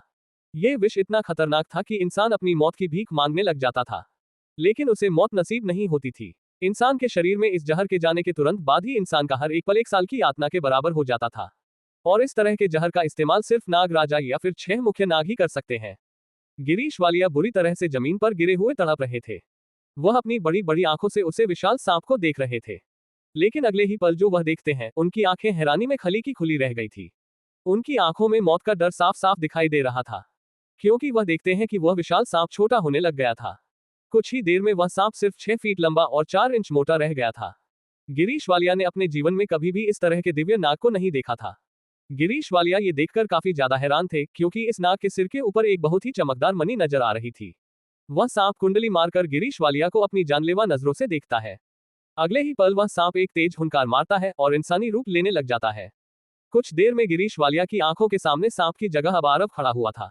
उस विशाल सांप को आरव में बदलता देखकर गिरीश वालिया का दिल उसके मुंह से बाहर निकलने को हो गया था। लेकिन अगले ही पल गिरीश वालिया का शरीर सड़ने लग जाता है। उसके शरीर के चारों तरफ मक्खियों भिन भिनाने लग जाती हैं। गिरीश वालिया का शरीर काफी ज्यादा सड़ चुका था और उसके शरीर से बहुत तेज गंदी बदबू आ रही थी। कुछ ही देर में गिरीश वालिया के अंदरूनी अंग भी सड़ गए थे। हालांकि गिरीश वालिया के शरीर के साथ यह सिर्फ 10 मिनट में ही हुआ था, लेकिन ये 10 मिनट ही उन्हें 10 सालों के बराबर लग चुकी थी। और अगले ही पल गिरीश वालिया की आत्मा उनके शरीर को त्याग देती है और उनकी वहीं पर ही मौत हो जाती है।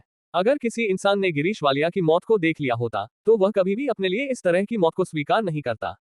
इसकी बजाय वह खुद अपने गले को काट देता। पूरे वालिया खानदान को खत्म करने के बाद आरव का गुस्सा भी शांत हो गया था। आरव का गुस्सा शांत होने के तुरंत बाद ही बाहर का मौसम तुरंत बदल जाता है। तूफान बंद हो जाता है, बारिश आना बंद हो जाती है, काले बादल छट जाते हैं। अगले ही पल बाहर का मौसम कुछ ऐसा हो जाता है जैसे वहां पर कुछ हुआ ही नहीं था। आसमान में चांद और सितारे अपनी लालिमा बिखेर रहे थे।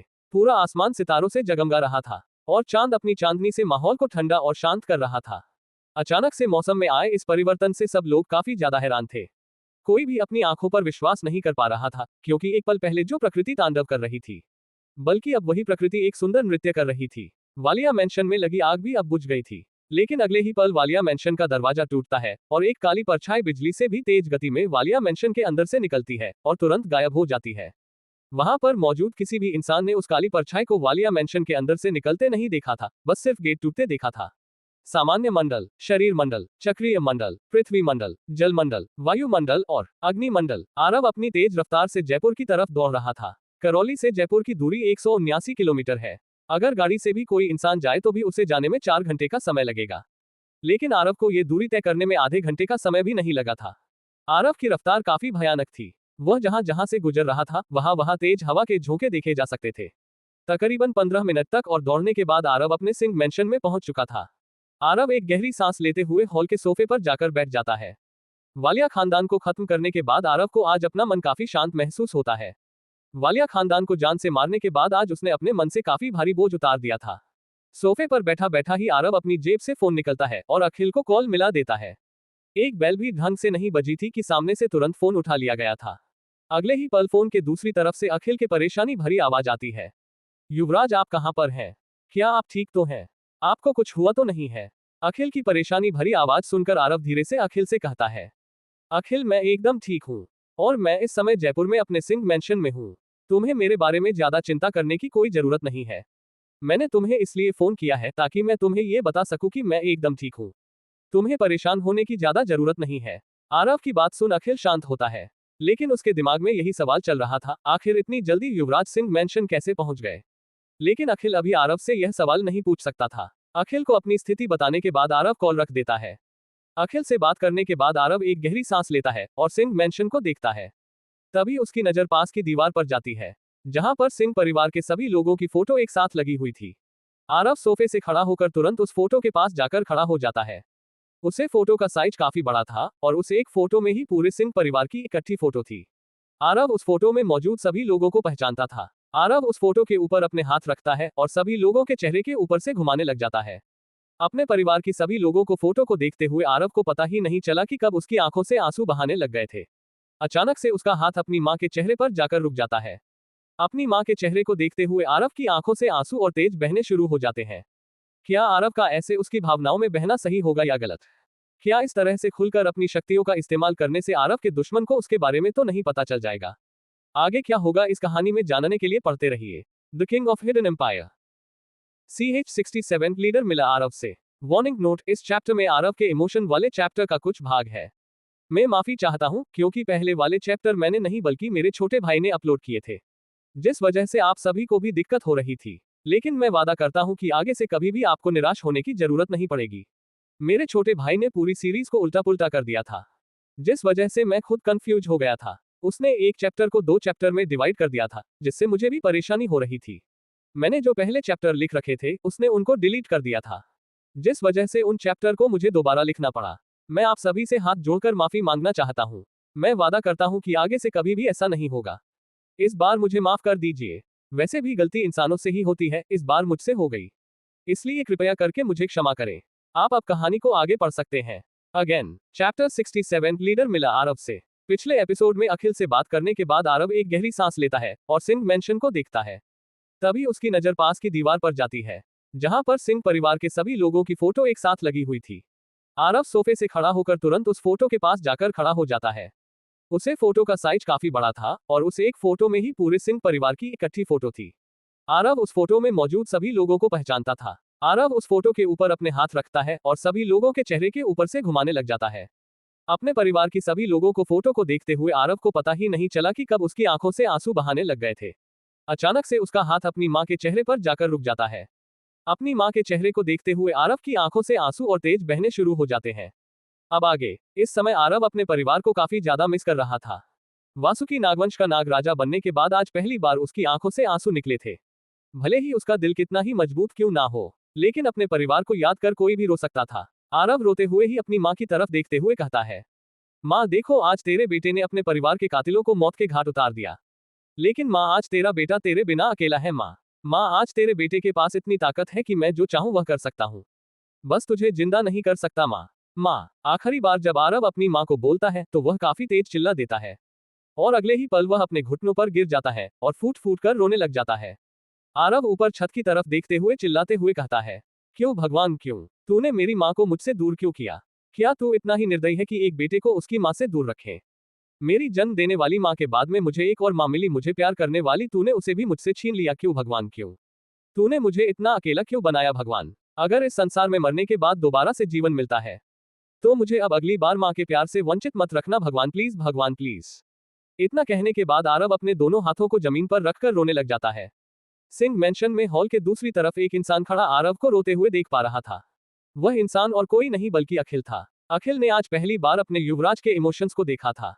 अब से पहले वह जब आरव से मिला था तो उसके चेहरे पर कोई भी इमोशन नहीं रहते थे, उसका चेहरा एकदम शांत रहता था। लेकिन आज अपने युवराज को इस कदर रोता देखकर अखिल समझ गया था कि उनका युवराज आरव कितना अकेला था। काफी देर तक रोने के बाद आरव अपने आप को शांत करता है और अपनी आंखों से आंसू पोंछते हुए खड़ा होता है और एक बार दोबारा से अपनी गर्दन ऊपर उठकर अपने परिवार की फोटो को देखता है और उसे दीवार से उतार लेता है। वह उसे फोटो को लेकर पलटता है। जैसे ही वह पलटता है तो देखता है कि उसके सामने अखिल खड़ा है। आरव तुरंत अपने आप को पहले के जैसा नॉर्मल कर लेता है और अखिल की तरफ देखते हुए अपनी शांत आवाज में उससे कहता है, अखिल, मेरे दादाजी, मेरे पिता और मेरी माँ तीनों की फोटो मुझे दिल्ली लेकर जानी है, इसलिए उन्हें उतार लो। सुबह होने से पहले मुझे वापस दिल्ली जाना है। वहां पर स्नेहा और मनीषा मेरा इंतजार कर रही होगी। अखिल से इतना कहने के बाद आरव वहां से जाने लगता है, लेकिन अखिल उसे रोकते हुए कहता है, युवराज, मुझे माफ करना, लेकिन शेरदहाड़ विद्यापीठ के जिन लोगों को हमने बुलाया था उनका लीडर आपसे मिलना चाहता है। अखिल की बात सुन आरव रुक जाता है और कुछ सोचता है।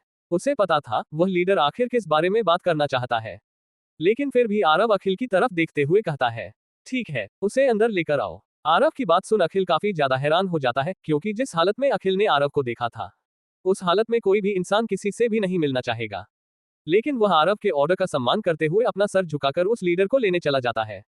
थोड़ी ही देर में अखिल अपने साथ शेरदहाड़ विद्यापीठ के लोगों के लीडर को लेकर आ जाता है। अंदर आने के तुरंत बाद वह लीडर आरव के सामने सम्मान में अपना सर झुका लेता है। उस लीडर को आरव एकटक देखता रहता है। आरव अपने नेचुरल अंदाज यानी बड़ी धीमी आवाज में उस लीडर की तरफ देखते हुए पूछता है, हाँ बोलो यहाँ कैसे आना हुआ। अंदर आने के बाद उस लीडर ने जैसे ही आरव को एक नजर देखा तो उसके ऊपर अचानक से अनदेखा दबाव पड़ने लग गया था। वह लीडर समझ गया था कि उसके सामने बैठने वाला इंसान कोई आम इंसान नहीं है। उसे पहले तो लगा था कि शायद आरव के पास ताकत नहीं बल्कि पैसे की ताकत होगी, लेकिन अपने ऊपर दबाव महसूस कर वह लीडर समझ गया था कि आरव एक ताकतवर योद्धा है। वह लीडर अपनी गर्दन नीचे किए हुए ही आरव के सवाल का जवाब देते हुए कहता है, युवराज आज जब हम वालिया मेंशन के चारों तरफ थे तो मुझे वहां पर एक भयानक शक्ति महसूस हुई थी। मुझे ये तो नहीं पता आखिर वह शक्ति किसकी थी, लेकिन उसके अस्तित्व में आने के बाद ही अचानक से प्रकृति में भारी बदलाव आ गया था। मैंने उसे शक्ति को महसूस किया था, मैं उस शक्ति को देख भी नहीं पाया था। मैंने सिर्फ वहां पर वालिया मेंशन का दरवाजा टूटते हुए देखा था। मुझे पूरा यकीन है अगर हम सब मिलकर उस शक्ति से लड़ते तो हम सभी मारे जाते। ये सब कहते वक्त उस लीडर की गर्दन शर्म के मारे नीचे झुकी हुई थी। काम मिलने के बाद उस लीडर ने सोचा था कि वह अपने काम को काफी अच्छे से करेगा और युवराज के सामने अपनी एक अच्छी पहचान बनाएगा। उसे पता था कि उसके पूरे विद्यापीठ को कंट्रोल करने वाला सिंह परिवार का युवराज ही है, लेकिन अचानक से उस अनजानी शक्ति के प्रकट हो जाने की वजह से उसके पूरे प्लान पर पानी फिर गया था। उसने नहीं सोचा था कि कोई इतनी भयानक ताकत पूरे वालिया खानदान को खत्म कर देगी। अचानक से उसे ताकत के आ जाने से युवराज के सामने उसकी पूरी इज्जत मिट्टी में मिल गई थी। उस लीडर की बात सुन आरव उसकी बातों में मायूसी साफ साफ सुन सकता था। आरव उसकी मायूसी खत्म करने के लिए उसकी तरफ देखते हुए कहता है, तुम्हें इतना मायूस होने की कोई जरूरत नहीं है। उस ताकत को मैंने ही वालिया खानदान को खत्म करने के लिए भेजा था। मैं उसे खानदान को इतनी आसान मौत नहीं देना चाहता था, इसलिए मैंने उस ताकत को वालिया खानदान का सफाया करने के लिए भेजा था। अपनी बात कहने के बाद आरव एक गहरी सांस लेता है और अपनी बात को आगे बढ़ाते हुए कहता है, तुम्हें अपनी ऊर्जा को एकत्रित करने में काफी दिक्कत हो रही है। 6 महीने से लगातार अपनी ऊर्जा स्तर को बढ़ाने की कोशिश कर रहे हो, लेकिन सफल नहीं हो पा रहे हो। 1.5 साल से चक्रीय मंडल में फंसे हुए हो। इधर आकर अपनी ध्यान मुद्रा में बैठो। आरव की बात सुन उस लीडर की आंखें हैरानी में बड़ी हो जाती हैं। उस लीडर को विश्वास नहीं हो रहा था कि एक झलक देखने के बाद ही कोई इंसान किसी के बारे में इतना कुछ कैसे बता सकता है। लेकिन आरव ने उस लीडर को जो जो बात बताई थी वह सच थी, इसलिए वह आरव की बात मानते हुए आगे आकर अपनी ध्यान की मुद्रा में बैठ जाता है। उसे लीडर के ध्यान मुद्रा में बैठने के बाद आरव अपने बगल में रखी मेज की दराज खोलता है। उस दराज के अंदर से एक लकड़ी के डिब्बे को निकालता है। उस लकड़ी के डिब्बे के अंदर आरव की सिल्वर नीडल थी। आरव उस डब्बे के अंदर से 7 सिल्वर नीडल निकालता है। आरव उस लीडर की रीढ़ की हड्डी के आसपास सिल्वर नीडल को लगाने लग जाता है। आरव जैसे जैसे एक एक नीडल उस लीडर को लग रहा था तो उस लीडर को ध्यान लगाने में काफी दिक्कत हो रही थी। आरव ने 6 सुइयों को उसकी रीढ़ की हड्डी के आसपास लगा दिया था। आरव 7वीं सुई को मणिपुर चक्र के एकदम बीच में लगा देता है। आरव के 7वीं नीडल लगाने के तुरंत बाद ही उसे लीडर को ध्यान लगाने में जो दिक्कत हो रही थी वह अचानक खत्म हो जाती है और कुछ ही देर में वह लीडर चक्रीय मंडल से सीधा पृथ्वी मंडल में प्रवेश कर जाता है। वह लीडर धीरे से अपनी आंखें खोलता है और आरव के सामने खड़ा होकर सम्मान में अपनी गर्दन झुका लेता है। उसे लीडर को पता था कि किसी भी योद्धा के लिए एक मंडल को पार करना भी कितना मुश्किल होता है, और सामने वाले ने तो कुछ ही सेकंड में उसका एक मंडल ऊपर बढ़ा दिया। अब वह समझ सकता था कि सामने वाला आखिर किस मंडल का होगा। आज उसने अपनी आंखों के सामने जीता जागता एक अच्छा ताकतवर योद्धा देखा था, जिसे अपनी ताकत पर जरा सा भी घमंड नहीं था। वह लीडर आरव के सामने अपनी गर्दन झुकाकर वहां से चला जाता है। मेंशन से बाहर आने के बाद उसका ध्यान आरव की कही गई बातों पर जाता है। तभी उसकी आंखों के सामने वालिया मेंशन के अंदर हुई घटना याद आती है। वह लीडर समझ गया था कि जो इंसान इतनी भयानक शक्ति को काबू कर सकता है वह आखिर कितना भयानक होगा। वह आज अपने आप को काफी खुशनसीबी समझ रहा था कि वह सिंह परिवार के युवराज से आज मिल पाया।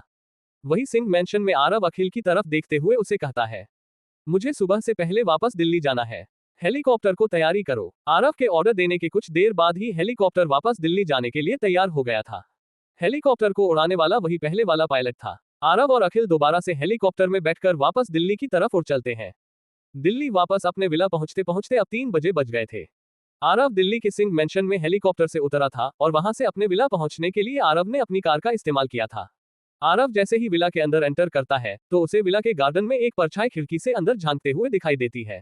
आरव उस परछाई को ध्यान से देखता है तो वह ये देखकर हैरान हो गया था कि सामने वाला एक असैसिन है। आरव की आंखें छोटी हो जाती हैं। हालांकि आरव इस असैसिन को अभी जान से मार सकता था, लेकिन वह ये जानना चाहता था कि वह यहाँ पर करने क्या आया है। इसलिए आरव अपनी आंखें बंद करता है और अगले ही पल वह वहां से गायब हो जाता है। उस असैसिन ने अपने पूरे शरीर को काले रंग के लबादे से ढक रखा था। काले रंग के मास्क से उसका चेहरा भी ढका हुआ था। वह असैसिन अपनी गर्दन घूमते हुए इधर उधर देखता है। जब उसे पूरा विश्वास हो जाता है कि यहाँ पर कोई भी नहीं है, तो वह एक ऊंची छलांग लगाते हुए खिड़की के पास खड़ा हो जाता है। अचानक से इस आवाज के आ जाने से सिंह परिवार के पर्सनल गार्ड एक्टिव हो जाते हैं। वे तुरंत विला के चारों तरफ घूम जाते हैं। रात का अंधेरा होने की वजह से कोई भी उस असैसिन को नहीं देख पाता। वह असैसिन बड़ी ही शांति से वहां पर कुछ देर खड़ा रहता है। जब उन बॉडीगार्ड को विश्वास हो जाता है कोई भी वहां पर नहीं है, तो वह असैसिन धीरे से पाइप का सहारा लेते हुए ऊपर जाने लग जाता है। थोड़ी देर तक ऊपर जाने के बाद वह एक बालकनी के अंदर कूद जाता है। हालांकि इस बार उस बालकनी में जाने के लिए उसने हल्की सी भी आवाज नहीं की थी। क्या वह लीडर जान पाएगा कि जो ताकत उसने वालिया मेंशन के अंदर महसूस की थी वह आरव की ही थी? आखिर यह असैसिन आरव के विला पर क्या करने आया है? आगे क्या होगा कहानी में जानने के लिए पढ़ते रहिए the king of hidden empire. CH68 रुक क्यों गए, कंटिन्यू करो। पिछले एपिसोड में एक असैसिन धीरे से पाइप का सहारा लेते हुए ऊपर जाने लग जाता है। थोड़ी देर तक ऊपर जाने के बाद वह एक बालकनी के अंदर कूद जाता है। हालांकि इस बार उस बालकनी में जाने के लिए उसने हल्की सी भी आवाज नहीं की थी।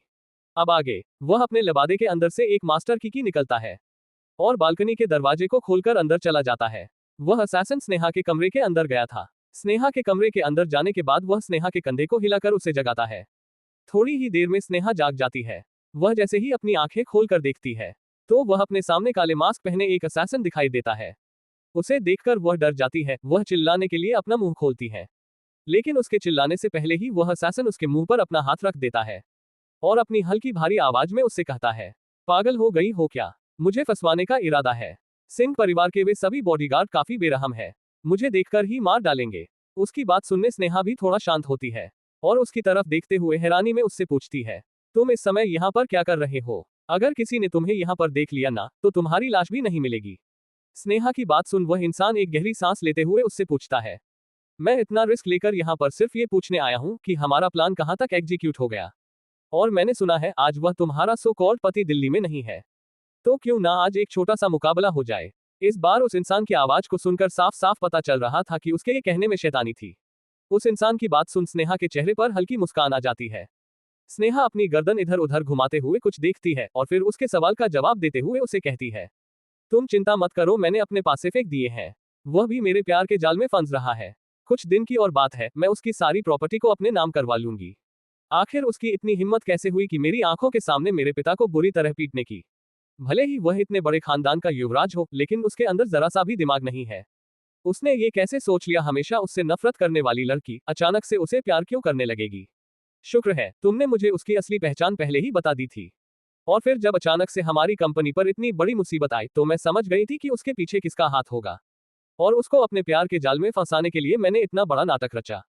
जब उसकी सारी प्रॉपर्टी मेरे नाम हो जाएगी तो मैं उसे दूध में गिरी मक्खी की तरह निकाल कर फेंक दूंगी। फिर हम दोनों शादी कर लेंगे। स्नेहा की पूरी बात सुनने के बाद वह इंसान अपना मास्क हटा देता है। मास्क हटने के तुरंत बाद उसका सुंदर चेहरा सामने आता है। वह इंसान और कोई नहीं बल्कि गर्ग खानदान के अजय गर्ग का बेटा साहिल गर्ग था। वह अपने चेहरे पर एक शैतानी मुस्कान के साथ कहता है, वह आरव सिर्फ अपने खानदान के दम पर ही उछलता है। उसने उस दिन मुझ पर अचानक से अटैक किया था, वरना मैं उसको वहीं पर ही जान से मार देता। उसके जैसे किसी इंसान ने सोचा भी नहीं होगा कि मैं ब्लैक किलर ऑर्गेनाइजेशन का एक असैसिन होगा। एक बार हमारा प्लान पूरा हो जाए फिर तो मैं उसे ऐसी मौत दूंगा कि उसने सपने में भी नहीं सोची होगी। और फिर उसकी बहन और माशुका के साथ अच्छे से रातें रंगीन करूंगा।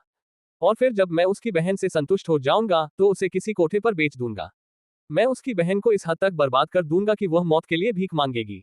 साहिल गर्ग की बात सुन स्नेहा के चेहरे पर भी शैतानी मुस्कान आ जाती है। लेकिन स्नेहा अपने मादक अंदाज में साहिल गर्ग के होठों पर उंगली घुमाते हुए उससे कहती है, वह बहुत अपने भाई के पैसों पर उड़ रही है। जब उसके भाई की सारी प्रॉपर्टी मेरी हो जाएगी तो मैं उसे अपनी नौकरानी के रूप में रखूंगी और उसकी जिंदगी को पूरा बर्बाद कर दूंगी। इतना कह स्नेहा एक पल के लिए चुप होती है और फिर साहिल गर्ग की तरफ देखते हुए कहती है, सुनो, आज वह दिल्ली में नहीं है तो क्यों ना उसकी बहन को। स्नेहा ने इतना ही कहा था लेकिन साहिल उसकी सारी बातों को समझ गया था। साहिल के चेहरे पर शैतानी मुस्कान साफ साफ नजर आ रही थी। साहिल आगे बढ़कर पहले स्नेहा के होठों पर अपने होंठ रख देता है और उसे चूमने लग जाता है। स्नेहा भी बेपरवाह होकर साहिल को चूमने लग जाती है। साहिल के हाथ धीरे धीरे स्नेहा की कमर से नीचे जाने लग जाते हैं और सीधा उसकी बैक पर जाकर रुकते हैं। अगले ही पल वे दोनों बेड पर आ जाते हैं। साहिल गर्ग ने अपनी शर्ट और पैंट निकाल दी थी। इस समय साहिल गर्ग सिर्फ अपने शॉर्ट्स में था। उसके चेहरे पर वासना साफ साफ दिखाई दे रही थी। वह धीरे धीरे कदमों से स्नेह की तरफ आगे बढ़ रहा था। साहिल गर्ग किसी भेड़िए की तरह स्नेहा को देख रहा था। साहिल गर्ग अपने होठों पर जीभ घुमाते हुए स्नेहा की तरफ आगे बढ़ता है। साहिल गर्ग स्नेह के काफी करीब पहुंच गया था। इस समय स्नेहा सिर्फ अपने अंडरगारमेंट्स में थी। वह बिस्तर पर आता उससे पहले ही उन्हें किसी चीज की आवाज सुनाई देती है। वे दोनों जैसे ही अपनी गर्दन घुमाकर देखते हैं तो उनकी आंखें हैरानी में बड़ी हो जाती हैं। उन्हें विश्वास नहीं हो रहा था कि कोई उन्हें ऐसी हालत में देख लेगा। उनको देखने वाला इंसान और कोई नहीं बल्कि आरव था। वह सोफे पर बड़े आराम से बैठा था और अपने गिलास में वाइन डाल रहा था। उसके सामने रखी टेबल पर चखना रखा हुआ था। वह प्लेट पूरी ड्राई फ्रूट से भरी हुई थी। अपने गिलास में वाइन डालने के बाद आरव 2-3 काजू उठाकर अपने मुंह में डाल लेता है और उन्हें खाने लगता है। उन्हें खाते हुए आरव के चेहरे पर हल्की मुस्कान थी। आरव उनकी तरफ देखते हुए अपनी उसी मुस्कान के साथ उनसे कहता है, क्या हुआ, रुक क्यों गए? कंटिन्यू करो, आखिर मैं भी तो देखूं कितनी देर तक तुम ये खेल खेल सकते हो। इतना कह आरव वाइन की एक घुट पीता है और अपने गिलास को वापस टेबल पर रखते हुए कहता है, आज मेरा मूड काफी अच्छा है, चलो आज मैं तुम्हें एक कहानी सुनाता हूँ। एक बहुत बड़ा खानदान था। उस खानदान में एक लड़के का जन्म हुआ। सभी लोग उसे बहुत प्यार करते थे। लेकिन जब वह 6 साल का हुआ तो उसके परिवार पर उसके दुश्मनों ने मिलकर हमला कर दिया। उस हमले में उस परिवार के सभी लोग लगभग मारे जा चुके थे। लेकिन वह 6 साल का लड़का अपनी जान बचाने के लिए वहां से भाग गया। वह लड़का इसलिए नहीं भागा क्योंकि वह डर गया था, क्योंकि उसकी मां ने उसको वहां से जाने के लिए कहा था। इसलिए वह वहां से गया। अपने घर से काफी दूर आने के बाद वह देखता है कि एक इंसान के ऊपर जानलेवा हमला होने वाला है। वह तुरंत उस इंसान को बचा लेता है। इसके बाद वह 6 साल का लड़का अपनी 16 साल की उम्र तक उसी इंसान के साथ रहा। उस लड़के ने जिस इंसान की जान बचाई थी वह इंसान एक बहुत बड़ा गैंगस्टर था और उसके साथ रहते रहते वह छोटा सा लड़का भी गैंगस्टर बन गया था। लेकिन एक दिन जो उसके परिवार के साथ हुआ था वही उस गैंग के साथ भी हुआ। वह लड़का जैसे तैसे करके वहां से बच निकला, लेकिन इतने खतरनाक हमले की वजह से उसकी याददाश्त खो गई थी। इसके बाद एक गरीब परिवार ने उसे गोद ले लिया। जिस परिवार ने उसे गोद लिया उस परिवार में एक लड़की थी। लेकिन एक दिन एक अमीर इंसान की नजर उस लड़के पर पड़ती है। वह अमीर इंसान उसके गैंगस्टर होने का राज जानता था, इसलिए वह अपने परिवार से विरुद्ध जाकर अपनी पोती की शादी उस लड़के से करवा देता है। उस लड़के की शादी के कुछ महीनों बाद उसके गोद लिए परिवार की एक कार एक्सीडेंट में मौत हो जाती है। अब उसे लड़के के पास परिवार कहने के लिए उसकी सिर्फ बहन थी, जो कि उसकी सगी बहन नहीं थी। और फिर कुछ और महीनों के बाद जिस इंसान ने उसकी शादी करवाई थी वह भी गंभीर बीमारी की वजह से भगवान को प्यारा हो जाता है। अब उस पूरे परिवार में किसी को नहीं पता था कि उसे लड़के की असली पहचान क्या है। उस लड़के की जिस लड़की से शादी हुई थी वह लड़का उसको बहुत ज्यादा प्यार करता था। लेकिन एक दिन उस लड़के ने उस लड़की को एक होटल के कमरे में किसी अनजान शख्स के साथ देखा। उस दिन वह लड़का पूरी तरह से टूट गया था। लेकिन फिर भी कभी भी उस लड़के ने उस लड़की को यह एहसास नहीं होने दिया कि वह उस लड़की के बारे में सब जानता है। और इस कहानी में वह लड़का मैं था और वह लड़की तुम। उन दोनों को कहानी सुनाने के बाद आरव दोबारा से अपने गिलास को उठना है और एक और घुट वाइन की लेता है और फिर दोनों की तरफ देखते हुए बड़ी ही धीमी आवाज में बिना किसी भाव के उनसे कहता है, तुम दोनों को जो करना है वो करो, लेकिन कभी भी मुझे और मेरी बहन को नुकसान पहुंचाने के बारे में सोचा भी ना, तो तुम दोनों के शरीर से तुम्हारी खाल खींच लूंगा। वैसे तो मैं लड़कियों की खूब इज्जत करता हूँ, लेकिन जब मैं अपनी पर आता हूँ तो मेरे लिए लड़का लड़की सब एक समान है। और तुमने तो मेरी बहन के बारे में बहुत कुछ बोला था, इसकी सजा तो तुम्हें मिलकर रहेगी। तुम दोनों मेरी बहन की जिंदगी बर्बाद करना चाहते थे ना, अब तुम दोनों के साथ भी वही होगा। उन दोनों से इतना कहकर आरव वहीं पर बैठा आराम से वाइन पी रहा था। आरव की धमक बड़ी ही सुन साहिल गर्ग अपने आपे में नहीं रहता। वह आरव की तरफ देखते हुए गुस्से में उससे कहता है, लगता है इतने बड़े खानदान का युवराज बनने के बाद तेरी बुद्धि सटक गई है। इस समय तू एक असैसिन के सामने बैठा है और मुझे ही धमकी दे रहा है। अगर मैं चाहूं ना तो तेरी गर्दन पल भर में तेरे शरीर से अलग कर दूंगा। उस दिन तो धोखे से तूने मुझ पर हमला कर दिया था, आज बताता हूं तुझे मैं कौन हूं। साहिल गर्ग की बात सुनो। आरव साहिल गर्ग की तरफ देखता है और हल्की हंसी के साथ उससे कहता है, हम असैसिन बहुत अच्छे, लेकिन क्या तुमने कुछ महसूस किया कि कोई तुम्हारा पीछा भी कर रहा है? क्या तुमने इस बात पर गौर किया तुम्हारे रहते मैं इस कमरे में कैसे आया? क्या तुम्हें इस बात का जरा सा भी अंदाजा है मैं कब से तुम्हारा पीछा कर रहा हूँ? बहुत सफाई से तुमने मास्टर की के साथ दरवाजा खोला, बहुत सफाई से तुम पाइप के सहारे ऊपर चढ़े, बहुत सफाई से तुम खिड़की पर कूदे, बहुत सफाई से तुमने मेरे सारे बॉडीगार्ड को चकमा दिया। लेकिन क्या तुम्हें अंदाजा हुआ कि कोई तुम्हारी इन सारी हरकतों पर नजर भी रखे हुए है? क्या तुम्हें मेरा तुम्हारे साथ साथ होने का जरा सा भी आभास हुआ? अगर मैं नहीं चाहता ना तो तुम अब भी मुझे नहीं देख पाते। आरव की बात सुन साहिल गर्ग के चेहरे पर घमंड गायब हो जाता है। उसे विश्वास नहीं हो रहा था कोई उसे इतनी बारीकी से नोटिस कर रहा होगा। साहिल गर्ग के चेहरे का रंग उड़ चुका था। वह बड़ी ही फुर्ती से अपने गिरे हुए कपड़ों में से अपनी कटैना को निकलता है और तेजी से उससे आरव पर हमला कर देता है। उसके हमला करने के बावजूद भी आरव अभी भी बड़ी ही शांति से अपनी जगह पर बैठा ड्रिंक कर रहा था। जैसे ही साहिल गर्ग की कटैना आरव की गर्दन को जो छू पाती उससे पहले ही अचानक से आरव का शरीर वहां से गायब हो जाता है। अगले ही पल साहिल गर्ग का वार खाली चला जाता है। क्या आरव पर हमला करने के बाद भी साहिल गर्ग जिंदा बचेगा? आखिर आरव कहाँ गायब हो गया? आगे क्या होगा इस कहानी में, ये जानने के लिए पढ़ते रहिए the king of hidden empire. CH-69 अकेला आरव। पिछले एपिसोड में साहिल गर्ग आरव पर हमला कर देता है। उसके हमला करने के बावजूद भी आरव अभी भी बड़ी ही शांति से अपनी जगह पर बैठा ड्रिंक कर रहा था। जैसे ही साहिल गर्ग की कटाना आरव की गर्दन को जो छू पाती, उससे पहले ही अचानक से आरव का शरीर वहां से गायब हो जाता है। अगले ही पल साहिल गर्ग का वार खाली चला जाता है। अब आगे अपने हमले को खाली जाता देखकर साहिल गर्ग के चेहरे की हवाएं उड़ जाती है। साहिल गर्ग समझ गया था कि उसने आरव को कमजोर समझने की बहुत बड़ी गलती कर दी है।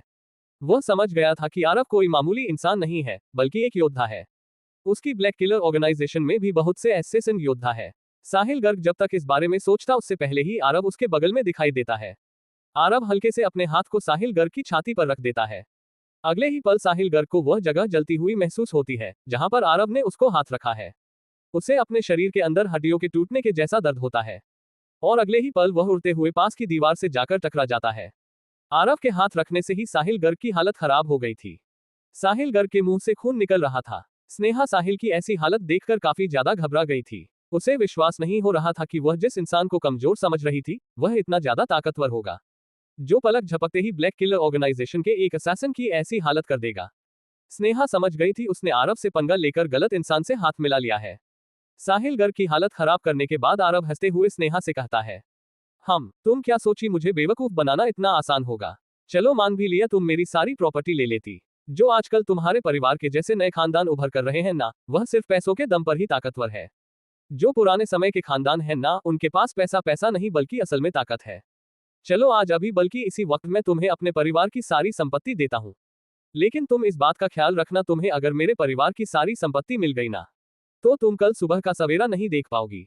हालांकि मैं कुछ नहीं करूंगा, बल्कि मेरे परिवार के दुश्मन इतनी ज्यादा ताकतवर है, वे तुम्हें पल भर में जान से मार देंगे।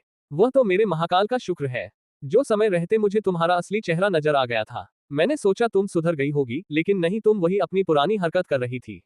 तुम्हें पता है तुम्हारी यह गलती तुम्हारे पूरे परिवार को खत्म करने के लिए काफी है, और तुम्हें इस बात का घमंड है कि मैं तुम्हारे परिवार का कुछ नहीं बिगाड़ सकता, तो तुम इंटरनेट खोलकर ये देख सकती हो कि मैं अभी अभी क्या करके और कहां से आ रहा हूं। स्नेहा से इतना कहने के बाद आरव मुस्कुराते हुए अपने आप से ही कहता है, बच्चे ठीक से जवान नहीं होते, उससे पहले अपने आप को इस पूरी दुनिया का बादशाह समझने लगते हैं। आरव एक गहरी सांस लेते हुए बड़ी ही गंभीर आवाज में स्नेहा की तरफ देखते हुए कहता है, तुम्हारे पास सिर्फ कल सुबह तक का समय है। यहाँ से फौरन निकल जाओ, और अगली बार मुझे तुम्हारी शक्ल भी नजर आ गई ना, मैं तुम्हारे पूरे खानदान को मिटा दूंगा। स्नेहा से इतना कह आरव टेबल के ऊपर से अपनी वाइन की बोतल उठाकर स्नेहा के कमरे से निकल जाता है। आरव की धमकी सुन स्नेहा अंदर तक कांप गई थी, लेकिन आरव ने इससे पहले जो बात कही थी उसे ध्यान में रखते हुए स्नेहा तुरंत अपना मोबाइल उठाकर इंटरनेट पर कुछ देखने लगती है। लेकिन अगले ही पल उसकी आंखों के सामने जो खबर दिखाई देती है, उसे देखकर वह बहुत ज्यादा डर गई थी। उसे पूरा विश्वास हो गया था आरव अगर चाहे तो उसके पूरे खानदान को मिटा सकता है।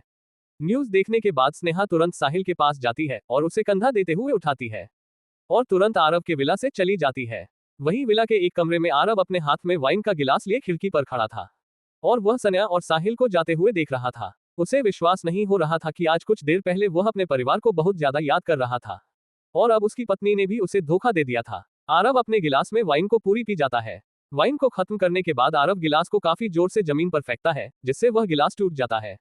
उस गिलास के कांच के हिस्से पूरे फ्लो पर फैल जाते हैं। आरव एक गहरी सांस लेते हुए अपने आप को शांत करता है और आसमान की तरफ देखा है, जहां पर अब सवेरे की थोड़ी थोड़ी झलक आ गई थी। आरव आसमान की तरफ देखते हुए कहता है, महादेव, क्या मेरा जीवन ऐसे अकेले में ही बीतेगा? क्या आपके इस भक्त को माता पार्वती की तरह प्रेम करने वाला कोई नहीं मिलेगा? आपको तो पता ही है मैंने अब तक अपने जीवन को किस तरह से जिया है। मुझे जो प्यार करते थे उन्हें आपने अपने पास बुला लिया। क्या जैसे आपकी माता पार्वती शक्ति है, वैसे मेरी कोई शक्ति नहीं बनेगी। खैर छोड़ो, वैसे मुझे पूरा भरोसा है मेरे महादेव अपने भगत के साथ कभी भी गलत नहीं करते, तो मेरे साथ कैसे गलत हो सकता है? लेकिन महादेव, मुझे भी किसी ऐसे की जरूरत है जो मुझे बेहद प्रेम करे, वो भी बिना किसी स्वार्थ के। एक लंबी सांस छोड़ते हुए आरव खिड़की से दूर होता है और यूनिवर्सिटी जाने के लिए तैयार होने लगता है। कुछ ही देर में आरव बिल्कुल फ्रेश मूड में हॉल में आता है। वहां पर आरव देखता है कि उसकी बहन खाना डाइनिंग टेबल पर लगा रही है। मनीषा जैसे ही आरव को नीचे आता देखती है तो वह तुरंत तेजी से दौड़ते हुए आरव के गले लग जाती है। आरव भी मनीषा के गले लगने से अपने आप को काफी शांत महसूस कर पाता है। मनीषा आरव के गले लगे लगे ही उससे पूछती है, भैया आप कब आए? आपने तो बहुत ही अच्छा सरप्राइज दे दिया मुझे। वैसे सुबह से मुझे भाभी कहीं पर नजर नहीं आ रही, कहाँ पर गई है वो। आरव भी अपनी बहन के गले लगने से काफी ज्यादा खुश हो जाता है और वह उसके सर को सहलाते हुए कहता है, वह मैं कल रात को ही वापस आ गया था। मैं तुम्हें और तुम्हारी भाभी को सरप्राइज देना चाहता था, लेकिन कल मुझे ही सरप्राइज मिल गया। आरव की बात सुन मनीषा काफी ज्यादा एक्साइटेड हो जाती है और आरव से तुरंत पूछती है, कैसा सरप्राइज भैया। मनीषा की बात सुन आरव मनीषा को अपने से दूर करते हुए गहरी सांस लेता है और फिर मनीषा को सारी बात बता देता है जो कल रात को हुई थी। सारी बात जानने के बाद मनीषा अपने चेहरे पर अपना हाथ रखते हुए कहती है, क्या भाभी ऐसी निकली। सही हुआ भैया जो कल रात आपने उन्हें रंगे हाथों पकड़ लिया, वरना वह आपको काफी नुकसान पहुंचा देती और मैं नहीं चाहती कि मेरे रहते हुए आपको कोई परेशानी हो। मनीषा की बात सुन आरव को अपने सीने में गर्म लहर महसूस होती है। उसने कल रात को ही महादेव से कहा था कि कोई ऐसा हो जो उसे बिना स्वार्थ के प्रेम करे, और उसे ऐसा प्रेम उसकी बहन करती थी। लेकिन उसे ये भी पता था कि मनीषा भी पूरी जिंदगी उसके साथ नहीं रह सकती, उसकी भी उसे शादी करनी है और उसे दूसरे घर जाना है। लेकिन आरव इस बात से खुश था कि कोई उसे इस तरह प्यार करता है। लेकिन आरव एक गहरी सांस लेते हुए मनीषा से पूछता है, तू स्कूल के हॉस्टल में रुकेगी या फिर वापस घर आएगी। आरव की बात सुन मनीषा थोड़ा सोचते हुए आरव को बताती है, भैया वो हॉस्टल में मेरी बहुत सी फ्रेंड है, इसलिए शायद मैं घर नहीं आऊंगी। आरव भी मनीषा की बात सुन अपनी गर्दन हिला देता है और फिर नाश्ता करने के बाद आरव मनीषा को उसके स्कूल छोड़ने के लिए खुद चल पड़ता है। यूनिवर्सिटी में आरव अपने पैसों के रुतबे को नहीं दिखाना चाहता था, इसलिए वह नॉर्मल पल्सर बाइक को निकलता है और उस पर अपनी बहन को छोड़ने चला जाता है। अपनी बहन को स्कूल ड्रॉप करने के बाद आरव अपनी यूनिवर्सिटी की तरफ जाने लगता है। यूनिवर्सिटी जाने के बाद आरव अपना फोन निकलता है और मुकुल देशपांडे को फोन मिला देता है। 3-4 रिंग के बाद फोन उठा लिया जाता है। तभी सामने से थोड़ी गंभीर आवाज आती है, हेलो कौन। मुकुल देशपांडे की बात सुन आरव बड़े ही नॉर्मल अंदाज में मुकुल देशपांडे से कहता है, अरे मैं हूं आरव, मेरा नंबर सेव नहीं किया क्या तूने। आरव का नाम सुन मुकुल देशपांडे तुरंत हट बढ़ाते हुए कहता है, ओ सॉरी, मैंने तुम्हारा नंबर तो ले लिया था लेकिन सेव करना भूल गया। वैसे क्या हुआ, कुछ काम है। जिस पर आरव कहता है, हाँ तू अभी कहाँ पर है। मुकुल कहता है, हॉस्टल में हूँ। अरे एक मिनट रुकना यार, सिद्धार्थ का फोन आ रहा है। आरव भी मुकुल की बात सुनकर कहता है, ठीक है कोई नहीं, कॉन्फ्रेंस में ले ले। आरव की बात सुन मुकुल कॉल उठाते हुए आरव को भी कॉन्फ्रेंस कॉल में ले लेता है। कॉल जैसे ही उठाई जाती है वहां से तुरंत एक डरी हुई आवाज आती है, अरे भाई कहाँ है तू, जल्दी मिडनाइट रेस्टोरेंट आजा, एक बहुत बड़ी गड़बड़ हो गई है, कुछ लोग रेस्टोरेंट में मुझे मार रहे हैं, तू जल्दी आजा भाई, और हाँ अगर तेरे पास कुछ पैसे हो तो अपने साथ लेकर आना। सिद्धार्थ की बात सुन मुकुल तुरंत उससे पूछता है, अबे हुआ क्या ये तो बता। जिस पर सिद्धार्थ कहता है, भाई तू जल्दी आजा, बाद में बताता हूँ तुझे। सिद्धार्थ ने इतना कहा ही था कि तभी उसके हाथ से कोई मोबाइल छीन लेता है और एक भारी आवाज में कहता है, अबे तू जो भी हो, अभी की अभी 7 लाख रुपए लेकर मिडनाइट रेस्टोरेंट में आजा, और हाँ 15 मिनट के अंदर तू यहाँ नहीं पहुंचाना तो तेरे दोस्त की चीखें पूरा रेस्टोरेंट सुनेगा। फिर उस इंसान ने इतना कहा ही था कि तभी आरव उस इंसान से कहता है, हेलो मिस्टर, तुम्हें पैसों की जरूरत है ना, मैं पैसे लेकर अभी आ रहा हूँ, और हाँ अगर मेरे दोस्त के एक बाल को भी हाथ लगाया ना तो उसकी जगह तेरी चीखें पूरे रेस्टोरेंट में सुनाई देंगी। आरव की बात सुन उस इंसान को काफी ज्यादा गुस्सा आ जाता है। वह फोन पर ही चिल्लाते हुए आरव से कहता है, ओ छोरे तन्ने बेरा है, मैं कौन हूँ, तू किसने धमकी दे रहा है, बेरा भी है तन्ने, साले गोली कह है मन्ने, पैंथर गैंग ता हूँ मैं। गोली की बात सुन आरव बड़ी ही शांति से कहता है, तू पैंथर गैंग से हो या ब्लैक कोबरा गैंग से, इससे मुझे कोई फर्क नहीं पड़ता, और तू के सोचे हरियाणवी बोलकर मैंने डरा देगा के साले हाथ देके मोद्दा मार दूंगा, कदे बहम में हो रहा हो। आरव की एकदम खड़ी हरियाणवी सुनकर गोली भी हैरान हो जाता है। गोली कुछ कहता उससे पहले ही आरव ने फोन काट दिया था। आरव दोबारा से फोन मिलाते हुए मुकुल से कहता है, तू मुझे यूनिवर्सिटी की पार्किंग में जल्दी मिल, मैं यहीं पर खड़ा हूँ। आखिर सिद्धार्थ को क्या दिक्कत आ गई होगी जो उसे 7 लाख पैसों की जरूरत पड़ी। क्या आरव सिद्धार्थ के इस मसले को सुलझा पाएगा? आखिर आगे क्या होगा इस कहानी में जानने के लिए पढ़ते रहिए the king of hidden empire. CH-70 अगला गैंग लीडर। पिछले एपिसोड में आरव की बात सुन गोली को काफी ज्यादा गुस्सा आ जाता है। वह फोन पर ही चिल्लाते हुए आरव से कहता है, ओ छोरे तन्ने बेरा है, मैं कौन हूँ, तू किसने धमकी दे रहा है, बेरा भी है तन्ने, साले गोली कह है मन्ने, पैंथर गैंग ता हूँ मैं। गोली की बात सुन आरव बड़ी ही शांति से कहता है, तू पैंथर गैंग से हो या ब्लैक कोबरा गैंग से, इससे मुझे कोई फर्क नहीं पड़ता, और तू के सोचे हरियाणवी बोलकर मैंने डरा देगा के साले हाथ देके मोद्दा मार दूंगा, कदे बहम में हो रहा हो। आरव की एकदम खड़ी हरियाणवी सुनकर गोली भी हैरान हो जाता है। गोली कुछ कहता उससे पहले ही आरव ने फोन काट दिया था। आरव दोबारा से फोन मिलाते हुए मुकुल से कहता है, तू मुझे यूनिवर्सिटी की पार्किंग में जल्दी मिल, मैं यहीं पर खड़ा हूँ। अब आगे। आरव के कॉल काटने के तुरंत बाद ही मुकुल यूनिवर्सिटी की पार्किंग की तरफ दौड़ पड़ता है। 2 मिनट के बाद ही मुकुल आरव के पास पहुंच गया था। आरव जल्दी से मुकुल को अपनी बाइक पर बैठने का इशारा करता है। आरव का इशारा देख मुकुल भी तुरंत उसकी बाइक पर बैठ जाता है। मुकुल के बाइक पर बैठने के बाद आरव बाइक स्टार्ट करता है और तुरंत मिडनाइट रेस्टोरेंट की तरफ चल पड़ता है। कुछ सेकंड में आरव ने बाइक को 80 प्लस स्पीड पर पहुंचा दिया था। आरव की बाइक की स्पीड लगातार बढ़ती जा रही थी। 15 मिनट के सफर को आरव 5 मिनट में ही पूरा कर लेता है।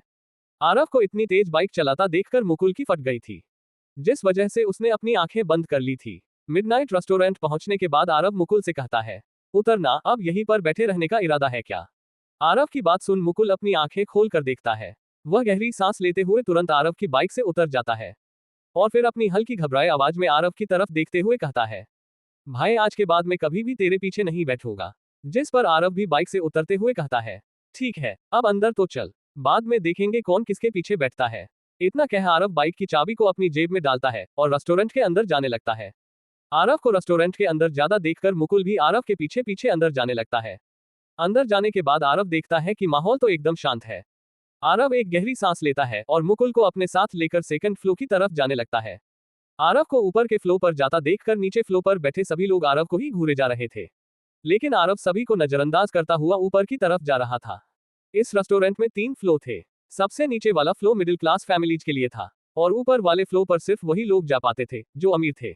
नीचे फ्लोर पर बैठे सभी लोग आरव के कपड़ों से उसकी पहचान का अंदाजा लगाते हुए कहते हैं, ये देखो यार, अब इस जैसे लोग भी ऊपर वाले फ्लोर पर जाएंगे।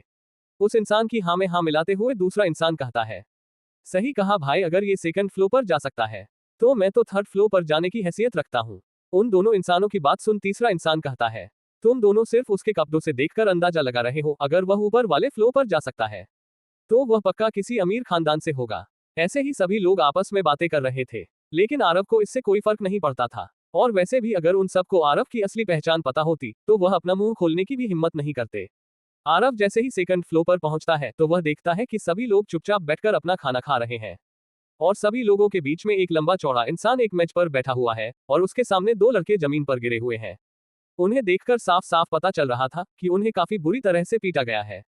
आरव उनमें से एक लड़के को पहचान गया था। वह उसे पहले मुकुल देशपांडे के साथ दिखा था। उस लड़के का नाम सिद्धार्थ सोनी था, लेकिन मुकुल देशपांडे दोनों को पहचान गया था। उस तीसरे लड़के का नाम विनीत राणा है। हालांकि उस लड़के के पिता एक बिजनेसमैन थे, लेकिन उनका बिजनेस इतना बड़ा नहीं था कि वह सीधा पैंथर गैंग के गोली से पंगा ले सके। गोली कोई छोटा मोटा इंसान नहीं था, उसके ऊपर 4 मर्डर केस लगे हुए थे और फिर भी पुलिस उसका कुछ नहीं बिगाड़ पा रही थी। कल रात के हादसे के बाद बुल गैंग खत्म हो गई थी। इसी बात का फायदा उठाते हुए बहुत सी गैंग ऊपर उठने की कोशिश कर रही थी और उनमें से एक पैंथर गैंग भी थी। गोली बड़े ही एटीट्यूड में बोलता है, उस साले के आते के साथ हाथा ने तोड़ दियो, साला मेरे गाली बकहे था, मैं बताऊंगा उसने गोली ते गाली बका का नतीजा के होवे है। गोली की बात सुन उसके पास में खड़ा एक उसका साथी कहता है, जी भाई आप सही कह रहे हो, उसको तो बताना ही पड़ेगा गोली भाई से उल्टा बोलने का अंजाम क्या होता है। उसके आने के बाद मैं उसको बोलने की तमीज सिखाऊंगा। गोली भाई के सामने हमेशा गर्दन झुका कर रहना चाहिए, गर्दन उठाओगे तो काट दी जाएगी। गोली के उस आदमी ने इतना बोला ही था कि तभी उन्हें हल्की हंसी सुनाई देती है। ये हंसी किसी और की नहीं बल्कि आरव की थी। आरव गोली को देखते हुए उसकी तरफ बढ़ने लग जाता है और अपनी जेब से एक सिगरेट निकालकर जला लेता है। आरव सिगरेट का कश लेते हुए गोली के पास आ गया था। इस समय आरव और गोली के बीच में सिर्फ सिद्धार्थ सोनी और विनीत राणा गिरे हुए थे। सिगरेट का एक और कश लेने के बाद आरव गहरी सांस लेते हुए गोली से बड़ी ही गंभीर आवाज में कहता है, मैंने तुझको कहा था, मैं पैसे लेकर आ रहा हूं और मेरे दोस्त को छुआ तो मैं तेरा हाल बहुत बुरा कर दूंगा। अब तुम मुझे ये बता दे, तू इनके इलाज के पैसे सीधे सीधे देगा या मार खाने के बाद? आरव की बात सुन गोली आरव को घूरने लग जाता है। आरव की बातें गोली को गुस्सा दिला रही थी। गोली आरव को घूरते हुए टेबल से नीचे कूदता है। आरव की लंबाई 5 फुट 8 इंच की थी, वही गोली 6.5 फीट का था। आरव उसके सामने एक छोटा बच्चा लग रहा था। आरव की सारी बात सुन अचानक से गोली जोर जोर से हंसने लग जाता है। हाँ, साले पिद्दी, तेरी इतनी औकात, तू गोली के सामने अपना मुंह खोल सके? चुन्नू बता इसको, गोली भाई के चीज है। गोली की बात सुन अचानक से उस भीड़ में से एक छोटी हाइट का पतला इंसान आगे आता है और आरव के सामने अपनी छाती तानकर खड़ा हो जाता है और अपनी गर्दन उठाकर आरव की तरफ देखते हुए कहता है, क्या लग रहा है भाई तुझे हम छोटे मोटे गुंडे हैं? नहीं भाई नहीं, पैंथर गैंग से है हम। और तू जिनके सामने खड़ा है ना, वह है गोली भाई, जिनके ऊपर 4 मर्डर केस लगे हुए हैं और फिर भी पुलिस वाले उनका कुछ नहीं बिगाड़ पाए, क्योंकि हमारे गोली भाई के खिलाफ कोई सबूत मिलता ही नहीं बहनचो। देख तेरे को एक बात बताता हूँ लौंडे, जितने पैसे लेकर आया है ना, चुपचाप गोली भाई को दे दे और फिर क्या पता तेरी इस बहादुरी को देखकर गोली भाई तुझे अपनी पैंथर गैंग में ले ले। तुझे पता है पैंथर गैंग गोली भाई के दादा की है और आगे चलकर पैंथर गैंग के लीडर गोली। उद्धरण चिन्ह। चुन्नू की बकबक सुन आरव इरिटेट हो गया था, इसलिए आरव ने चुन्नू के चेहरे पर एक चुमेश्वरी चाटा मार दिया था। आरव के थप्पड़ से चुन्नू घूम जाता है। चुन्नू को विश्वास नहीं हो रहा था कोई गोली के सामने उसको थप्पड़ मार देगा। चुन्नू अपने इस अपमान पर कुछ बोलता उससे पहले ही आरव सिगरेट का धुआं निकलती हुई गोली से कहता है, देख मुझे ना तेरे इस चुन्नू की बकबक बहुत अच्छी नहीं लगी, और मैं जो बोलता हूँ एक बार ही बोलता हूँ और एक बार बोलकर मैं फूल और फाइनल करता हूँ। तू एक काम कर, अपना फोन निकाल और अपने दादा मानसिंह को फोन मिलाकर इधर ही बुला ले और पूछना क्या हुआ तो कह देना आरव दादा ने बुलाया है। आरव की बात सुन गोली को विश्वास नहीं हो रहा था कि सामने वाला उसके दादाजी को जानता होगा, और आरव सच में गोलू के दादा मानसिंह को जानता था जो पैंथर गैंग के लीडर थे। ऐसा इसलिए था क्योंकि ब्लैक कोबरा गैंग के अंडर में बहुत सी छोटी मोटी गैंग आती थी और उन गैंग में से एक थी पैंथर गैंग। और कल रात को आरव ने जग्गू दादा की पूरी गैंग का सफाया कर दिया था और इसका हक सिर्फ ब्लैक कोबरा गैंग को जाता था। और ब्लैक कोबरा गैंग के साथ मिली हुई बहुत सी गैंग भी ऊपर की तरफ मुंह उठा लेती है, जिस वजह से उनका दबदबा और बढ़ गया था। और वैसे भी इन सभी छोटी मोटी गैंग के लीडर आरव को आरव दादा कहकर बोलते थे। इन सभी लोगों को आरव की पहचान पता थी कि आरव ही डेविल है।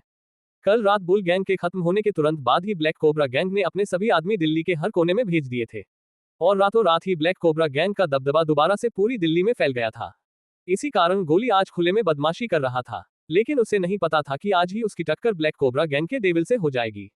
गोली को अभी भी शांत खड़ा देखकर आरव गोली से कहता है, तू अपने दादा को फोन नहीं मिल रहा तो मैं मिलाऊं। आरव ने गोली की हाना का इंतजार भी नहीं किया और तुरंत अपना फोन निकालकर किसी को फोन मिला देता है। जैसे ही दूसरी तरफ से कॉल उठाई जाती है तो एक सम्मान भरी आवाज सुनाई देती है, अरे आरव दादा बोलिए क्या काम है, इस नाचीज को कैसे याद किया, सब खैरियत तो है ना।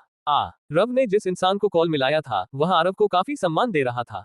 उस इंसान की बात सुन आरव भी हल्का मुस्कुराते हुए कहता है, अरे मानसिंह जी कैसी बातें कर रहे हो, बस एक छोटा सा काम था। आरव की बात सुन फोन के दूसरी तरफ से दोबारा से आवाज आती है, लेकिन इस बार थोड़ी गंभीर स्वर में आती है, अरे आरव दादा आप तो बस हुक्म कीजिए, क्या काम है। मानसिंह की बात सुन आरव थोड़ा गंभीर स्वर में कहता है, कुछ नहीं बस अभी एक छोटी सी बात हो गई, आपका पोता मेरे सामने खड़ा है, इतने तो आप समझदार हैं ही अभी क्या हो रहा होगा, और आपको तो पता ही मेरा, इसलिए बच्चों को थोड़ा समझा दीजिएगा। अच्छा रखता हूँ। इतना कह आरव ने मानसिंह की बात भी नहीं सुनी और तुरंत कॉल रख दी। फोन रखने के बाद आरव गोली की तरफ देखा है। आरव की बात सुन गोली को लगता है जैसे आरव कोई प्रैंक कर रहा है। वही गोली के सभी आदमियों को भी लग रहा था कि आरव मजाक कर रहा है, क्योंकि आरव जैसे बात कर रहा था वैसे आज तक उन्होंने ऐसा कोई भी इंसान नहीं देखा जो उनके लीडर से ऐसे बात करता हो। इसलिए सभी लोग जोर जोर से हंसने लग जाते हैं, लेकिन गोली तो सबसे अलग काफी जोर जोर से हंस रहा था। हाँ हाँ हाँ, स्माइल विद हॉर्न्स। गोली की हंसी इस समय किसी शैतान की हंसी लग रही थी। क्या आरव ने जिस मानसिंह को फोन मिलाया था गोली उसी मानसिंह का पोता था?